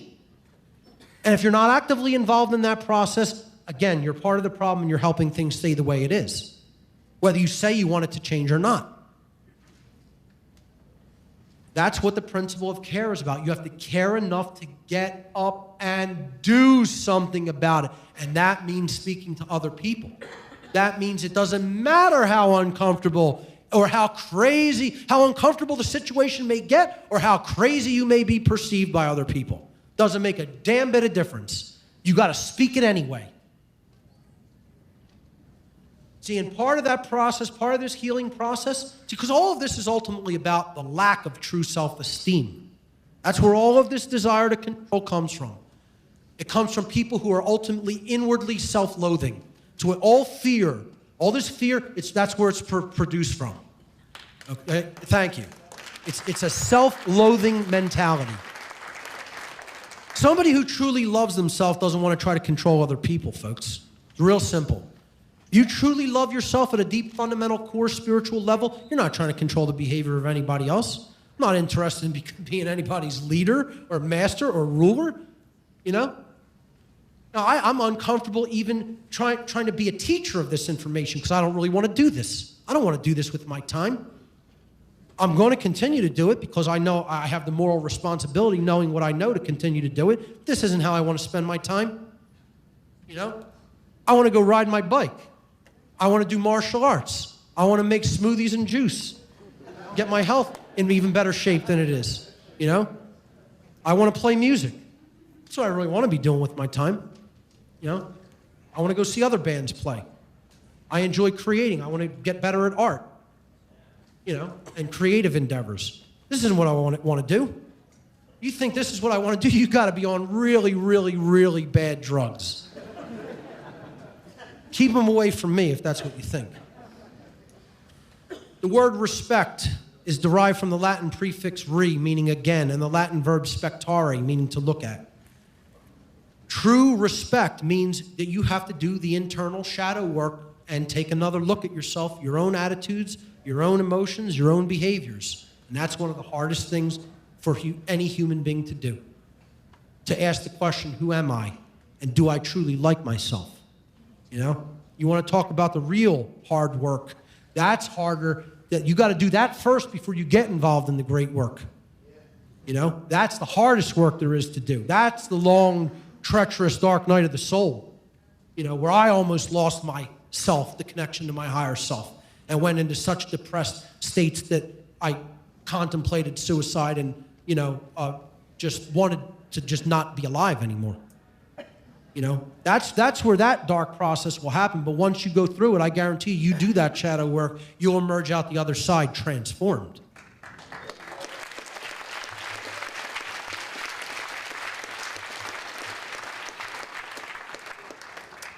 Another solution is the non-support of order followers and dominators by women.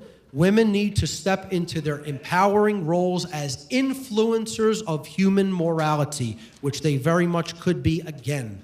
One of the most significant ways they can do this is to draw a line in the sand by refusing to support in any way men who are employed as order followers.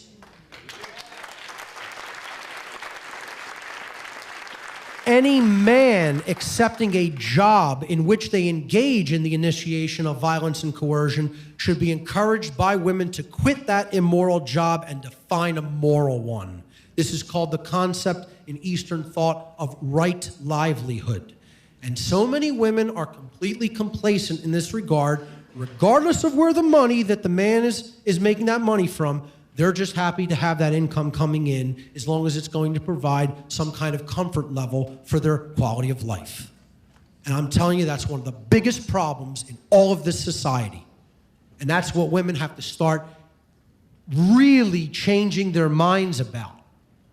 If you're involved yourself, or if a man you know is involved in doing something that is immoral or coercive, you have to dissolve that relationship with that person. Or you have to tell them, if this isn't rectified and changed and you're not doing a moral profession and you're not involved in right livelihood, the relationship cannot continue. You can continue to do that, but not with my support. Now, how many people are willing and prepared to do that? You know, even if it means discomfort. No, nobody's telling you, I'm not up here telling you this is going to be an easy thing. Change is hard. You might have to suffer. You might have to go through hardship to do what's right. You know, it's not easy. It doesn't mean that it's impossibly complex. It's real simple. Stop doing things that are violent toward other people and stop supporting those things, even if it means you benefit from them. You know, I'm not doing a job where money is going to go to pedophiles, people who I know are pedophiles. You know, I don't care how hard that makes my life. I'll live at pauper level if I have to. I'm not taking a job that's going to withhold my income and send it to pedophiles. People I know who are raping small boys and girls. Not energy that I make. Sorry, you ain't getting that. Kill me if you want, but you're not taking it. All you'll get is a pound of my flesh, but you're not going to get any energy toward your sick, depraved ways. Until people are so doing that and so ready to think like that and act like that they're willing to die, don't expect it to change. That's what you have to do, is stop supporting the system. Stop paying into the system. Stop supporting anybody who supports the system. This works in reverse, too. Men need to have nothing to do with women who want anything to do with the state. Okay? Those relationships should be dissolved. All right? You have to walk away from people if they insist, I'm going to continue to support immoral ways and behaviors. That's a hard thing to want. I'm not interested in forming true, dynamic, interpersonal, intimate relationships with people who are non-anarchists. Not interested in it. You know? Because that person is not on an equal level when it comes to consciousness. So I'm what, going to support somebody that continues to support violence conducted against me and people I care about? No. I'm not going to tolerate that. You know, I understand if you've woken up and you've already been in a relationship, that could be a hard one. I'm talking about forging new relationships particularly. You know, or, you know, if a woman's married to a soldier or married to a cop. You know, these are people who are boots on the ground creators of the enslavement system. And women have to stop supporting them and walk away from those relationships, and men need to do the same when it comes to women who support the state. People don't want to hear it. They don't want to hear it as a solution, but I'm telling you, it's one of the things that would radically transform this society if people started doing it. I want to step back a slide there, not only to read that quote, but I want to tell you who that woman is. Words of the Buddha, blessed are they who earn their livelihood without harming others. The Buddhist concept of right livelihood. The woman on the right there is Margaret Gage. And she is, I would actually say I dedicate the spirit of this presentation to Margaret Gage, because she embodies exactly what I'm talking about here and what I was talking about last night. She was an inauthentic woman who became an authentic woman in her lifetime. She was the wife of Thomas Gage. Thomas Gage was the English general who conducted the main military warfare campaign against the American revolutionaries in the American Revolutionary War. She was his wife of many years from New Jersey, went over to England, had many children with this general. He was appointed to be the main commander of English troops in America. She came over here with him and had a change of heart when she saw the oppression that was being done to Americans, where she was born, by the British. And she got involved in the American Revolution as a spy, one of the first women spies. And she gave intelligence to the American revolutionaries about the movements of British soldiers at incredible risk to her personal safety. And without her, many of the battles may not have gone the ways that they went in the American Revolution. This is probably one of the bravest women who has ever existed on this continent, if not the bravest. And that's an example for women, to go through the radical transformation from the inauthentic woman who's with the dominator to the authentic woman who is supporting the true freedom rebel. Okay? Thank you. Could not ask for a better example of a genuine woman than someone like Margaret Gage. We have to invoke and create the sacred union, the holy matrimony between the sacred masculine and the sacred feminine, the sacred feminine principle of non-aggression and the sacred masculine principle of self-defense, and also the marriage within us of the sacred masculine of the logical mind and the heart-based intelligence. So intellect plus care. That's what true holistic intelligence is all about. And these dynamics drive each other. Emotional thinking is a feminine trait. It gets you to care about what is right and true. You have to have that heart-based intelligence to really deeply care for truth. But logical and critical thinking is a masculine trait that gets you to figure out things and help to understand the solution regarding what is right and true. The awakened woman, and of course the awakened man, balances both of these modalities in consciousness. One cannot take precedence over the other. You have to balance them and bring them into full accord and unity with each other. That's the sacred union that we need to bring into balance within ourselves. Mastering yourself is true power. Sacred union is love under will, a thalamic concept. What does it mean? It means that if you're going to employ the sacred masculine principle of will, of right action in the world, underneath it must be care. Love has to hold the child, which is right action being birthed into the world. That's what the traditional religious images of Madonna and child have all been about in classical Christian iconography. It's allegorical. You know, if you understand real esoteric Christianity, you know, this is care, supporting in her arms right action and birthing right action into the world. The sacred feminine gives birth to the sacred masculine.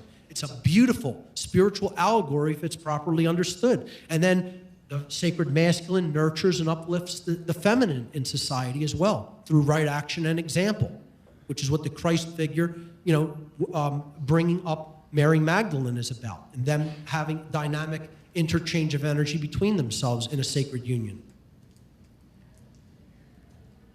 Probably the most important solution anybody can employ is to consciously parent the young. Be a conscious parent of children.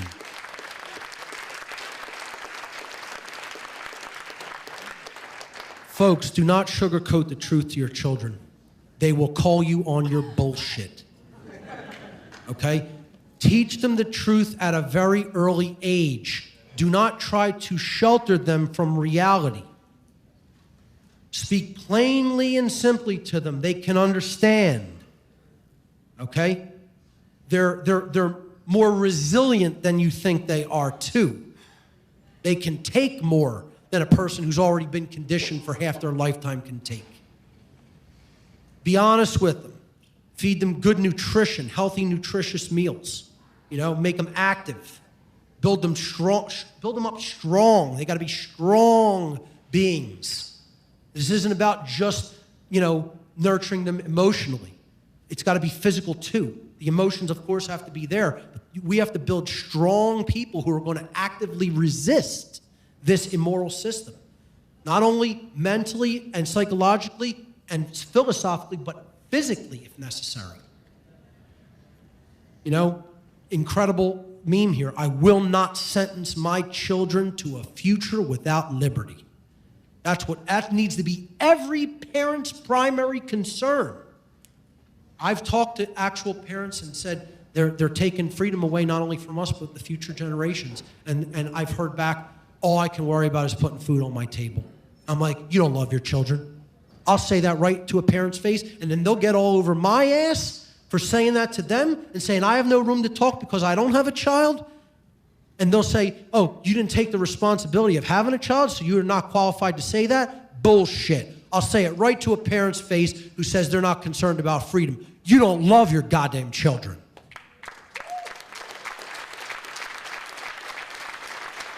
I love them more than you. Just because you put a child out of your loins doesn't necessarily mean that you know everything that's going on in the world and what's best, what? Because I can't speak to that because I didn't have a child? Nonsense. So, that we have to get on parents' cases like this because they're failing. They're not doing their job. They're not nurturing or raising their children. And it's because of this diminished familial bond between men and women. It's largely what's driving that bad parenting dynamic. So I highly, highly recommend the works of Lennon Honor on conscious parenting because he's done a lot of great work on that. And many others. Awakening the sacred masculine is as important as awakening the sacred feminine. And I'm talking about awakening this dynamic across the board in both genders, particularly in women. More women have to get behind the notion of legitimate rebellion. There are such things as legitimate physical rebellions, and they're not putting the line on there for no reason. It's an understanding of courage and sacrifice and what may have to be done, even though it's incredibly uncomfortable and distasteful.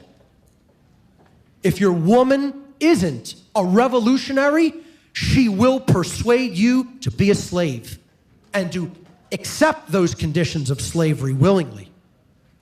That's why we need more women rebels.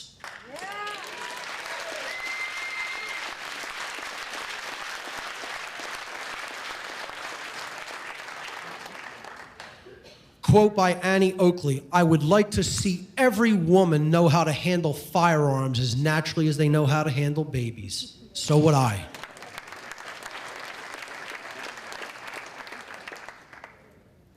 Resistance is victory.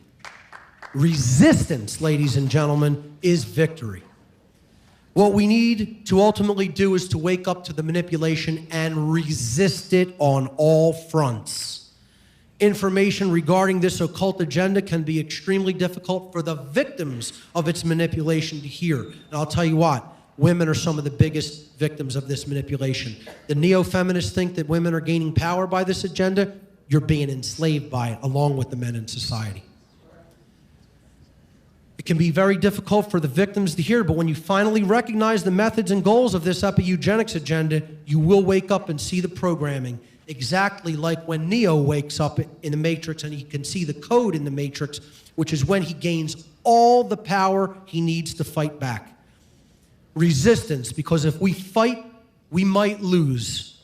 But if we don't fight, we've already lost.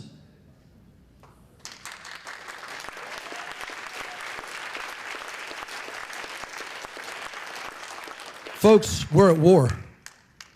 It doesn't matter if you don't like the term fighting and resistance. You're at war. War is being waged on you now, already. It's not coming. It has been ongoingly waged upon you and your children.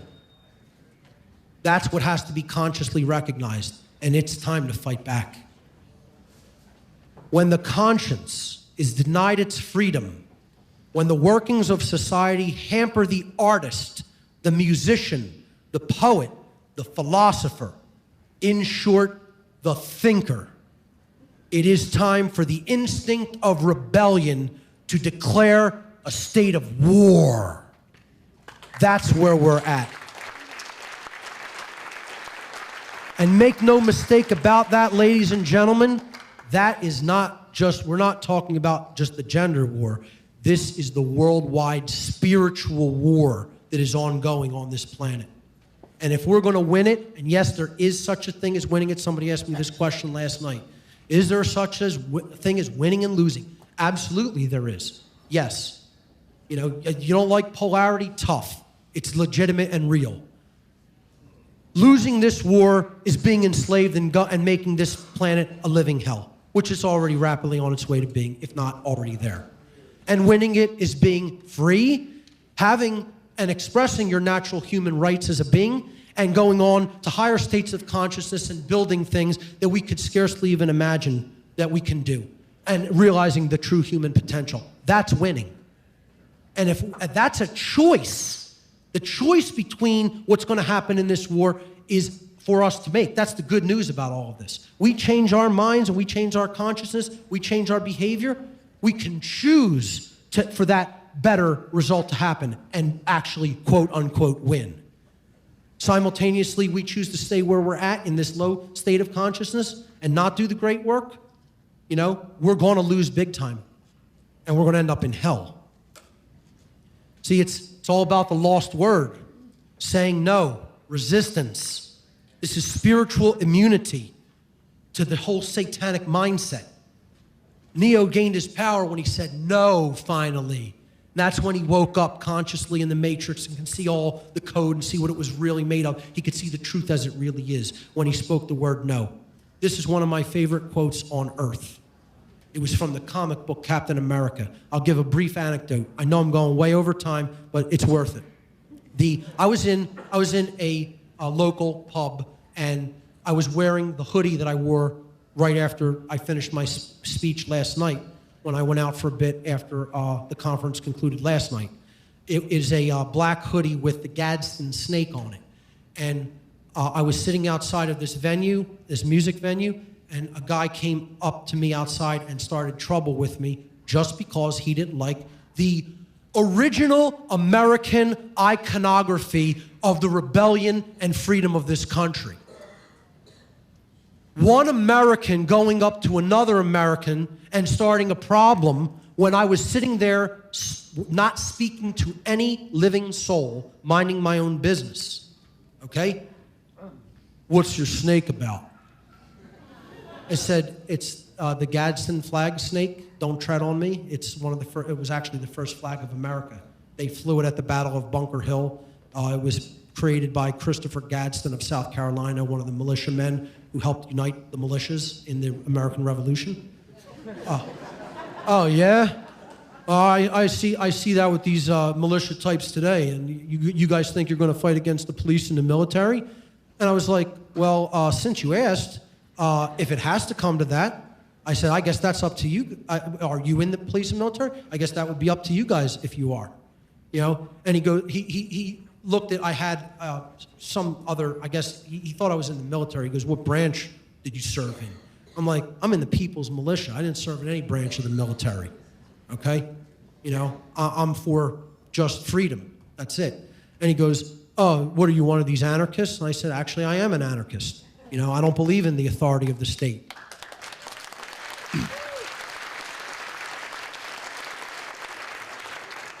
So his girlfriend was there and was listening, and I started to explain what anarchy meant etymologically.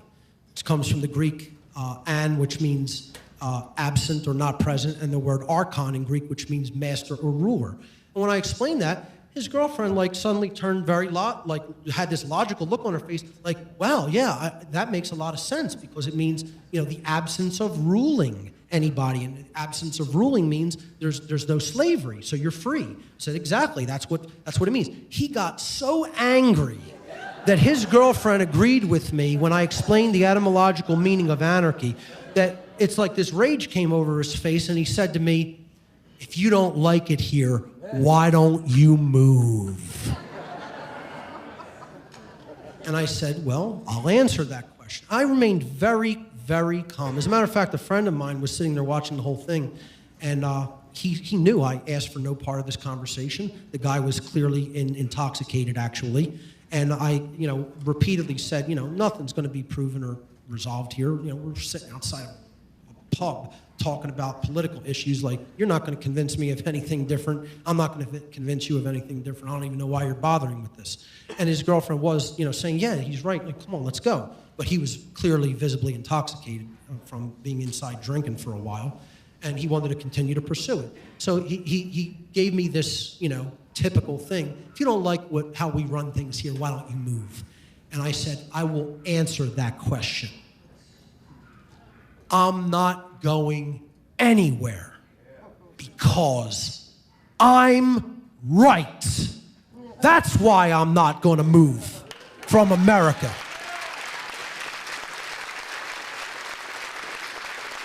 Because I'm standing in truth and righteousness. I am in the right when it comes to moral reality.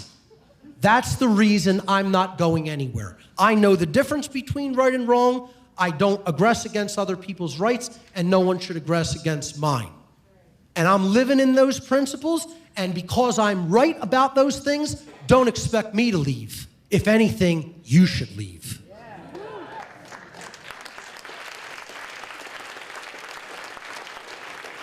You can call that combative speech. I don't care what you call it. I said, you asked me, don't expect me to sit here like some timid little boy and not answer you. Okay? And then his girlfriend pulled him away. And I immediately thought of this quote from Captain America. Every time somebody says that to me, it goes right back to my childhood reading these comics. You know, and I remember this quote. One of my favorite quotes that he ever spoke in the whole comic book. And here's what it is. It doesn't matter what the press says. It doesn't matter what the politicians or the mobs say. It doesn't matter if the whole country decides that something wrong is something right. This nation was founded on one principle above all else, the requirement that we stand up for what we believe, no matter the odds or the consequences. When the mob and the press and the whole world tell you to move, your job is to plant yourself like a tree next to the river of truth and tell the whole world, no, you move.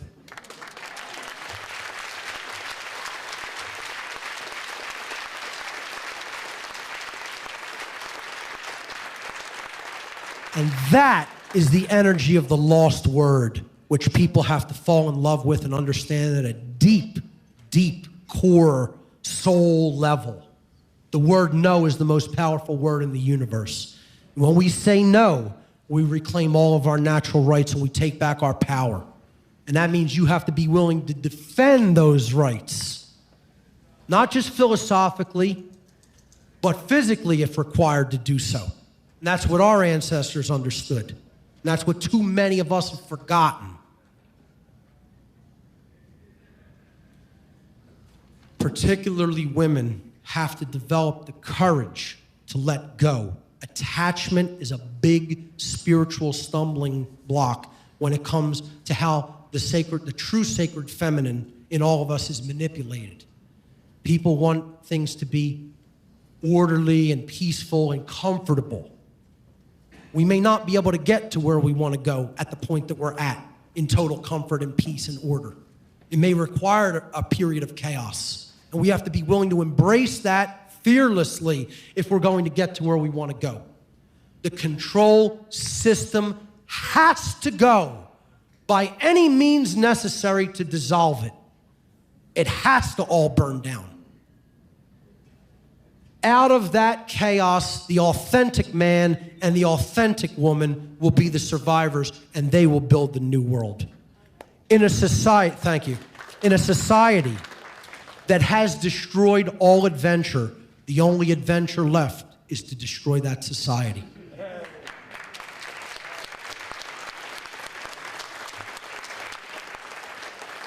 A few people whose information you should look into, and once again, I offer the caveat, just because I list these people to look into their information does not mean I agree with everything that they stand for politically, ideologically, socially, or anything. I just think they have some good information on the topics they talk about. Jim Keith, one of the greatest researchers that I've come across, he wrote the book Mass Control, Engineering Human Consciousness. If anybody hasn't read this book, it's unacceptable. It is a must-read to understand social engineering. John Coleman, who wrote the book The Tavistock Institute of Human Relations, and many others. Absolutely brilliant historical researcher. Camille Paglia, who wrote Sexual Personae. Absolutely brilliant discourse on neo-feminism. Stefan Molyneux, whether you like him, hate him, okay, or feel ambivalently about him, has put a lot of good work into the exposing of the neo-feminism agenda. Christopher Hitchens, again, politically leftist, but had so many great things to say about political correctness and how it's a form of censorship and the importance of maintaining free speech at all times. I think people would find value in looking up his work. Gary Allen, the author of None Dare Call It Conspiracy, a book that is out of print, but I'm telling you, you can go online and get it, probably for still pretty cheap prices. If the people in this room, I need to know, by a show of hands, how many people have read in its entirety, None Dare Call It Conspiracy? Absolutely horrific. I'm horrified. No, I'm serious. I'm not even joking. It's not funny. That's horrifying. People need to read that book. It's that important about what's going on in America right now. This man seems like a prophet in this book for what he told people was coming. And it's all happening because he knew the people who were actively running this agenda, just like I know some of them that were actively running this agenda. I'm telling you, that book is a must-read. Get it and read it through in its entirety.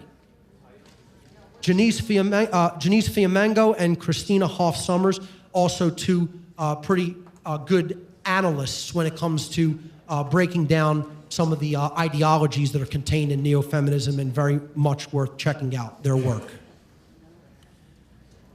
Ultimately, the solution is to do the true great work, which sadly people don't want to accept, is to help drag people kicking and screaming to the truth. Whether you accept that, want to accept it or not, it doesn't matter, until we get involved in doing the great work of helping to be the transformers of other people by encouraging them to look at the truth. Don't expect things to change. The true great work is to help people to abandon the false and dogmatic beliefs which have been holding back the progress of consciousness and impeding the reception of truth and natural law. The true great work is the arduous task of influencing others to realize that in supporting and condoning the legitimacy of authority, that they have actually been supporting and condoning the legitimacy of slavery, and that they were immoral for having done so. That is the ultimate true great work that we need to do.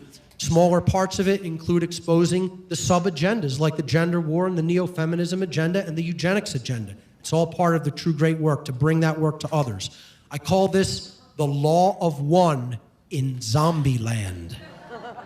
That's what the true great work really is. You know, and there's good old Rick from The Walking Dead, you know, looking at the zombies and saying, "You're telling me that we're all one?" Yeah, that's right.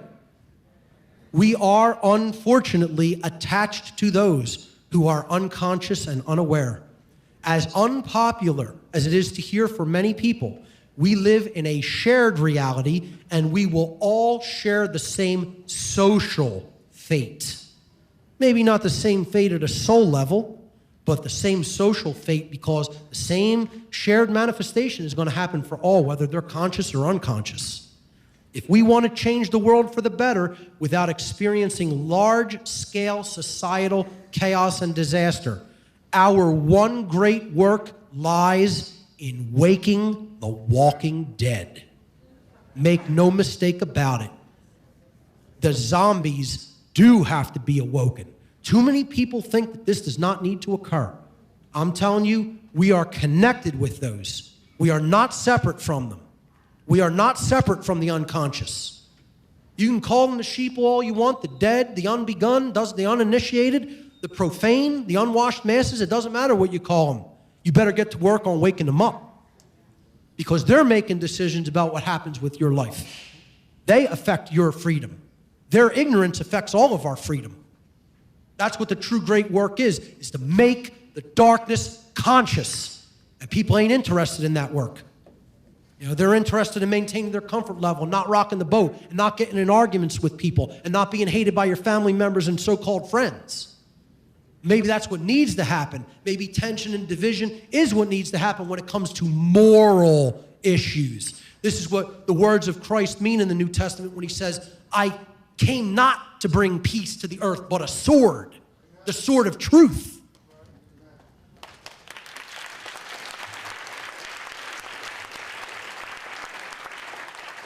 The goddess reborn.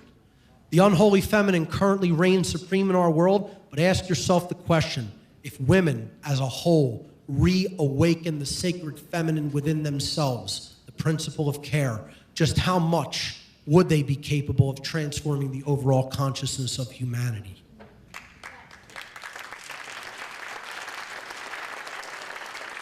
And I would suggest the answer is radically, totally, revolutionarily.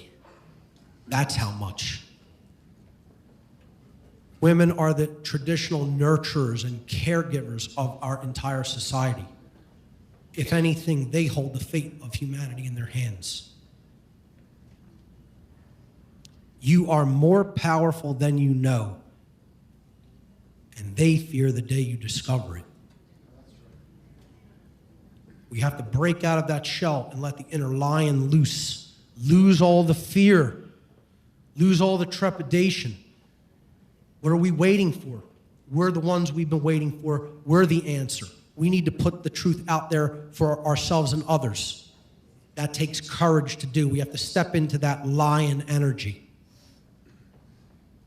When sleeping women wake, mountains move.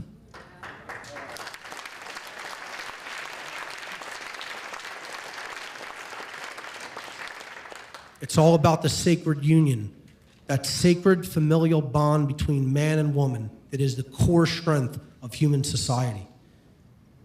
The dark occultists don't want that to manifest, but if we set aside all of these divisive things and we bring that sacred union into manifestation, we can turn this planet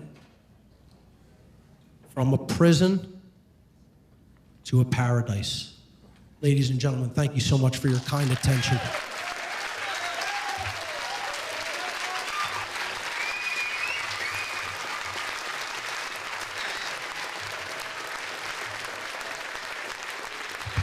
Mark Passio.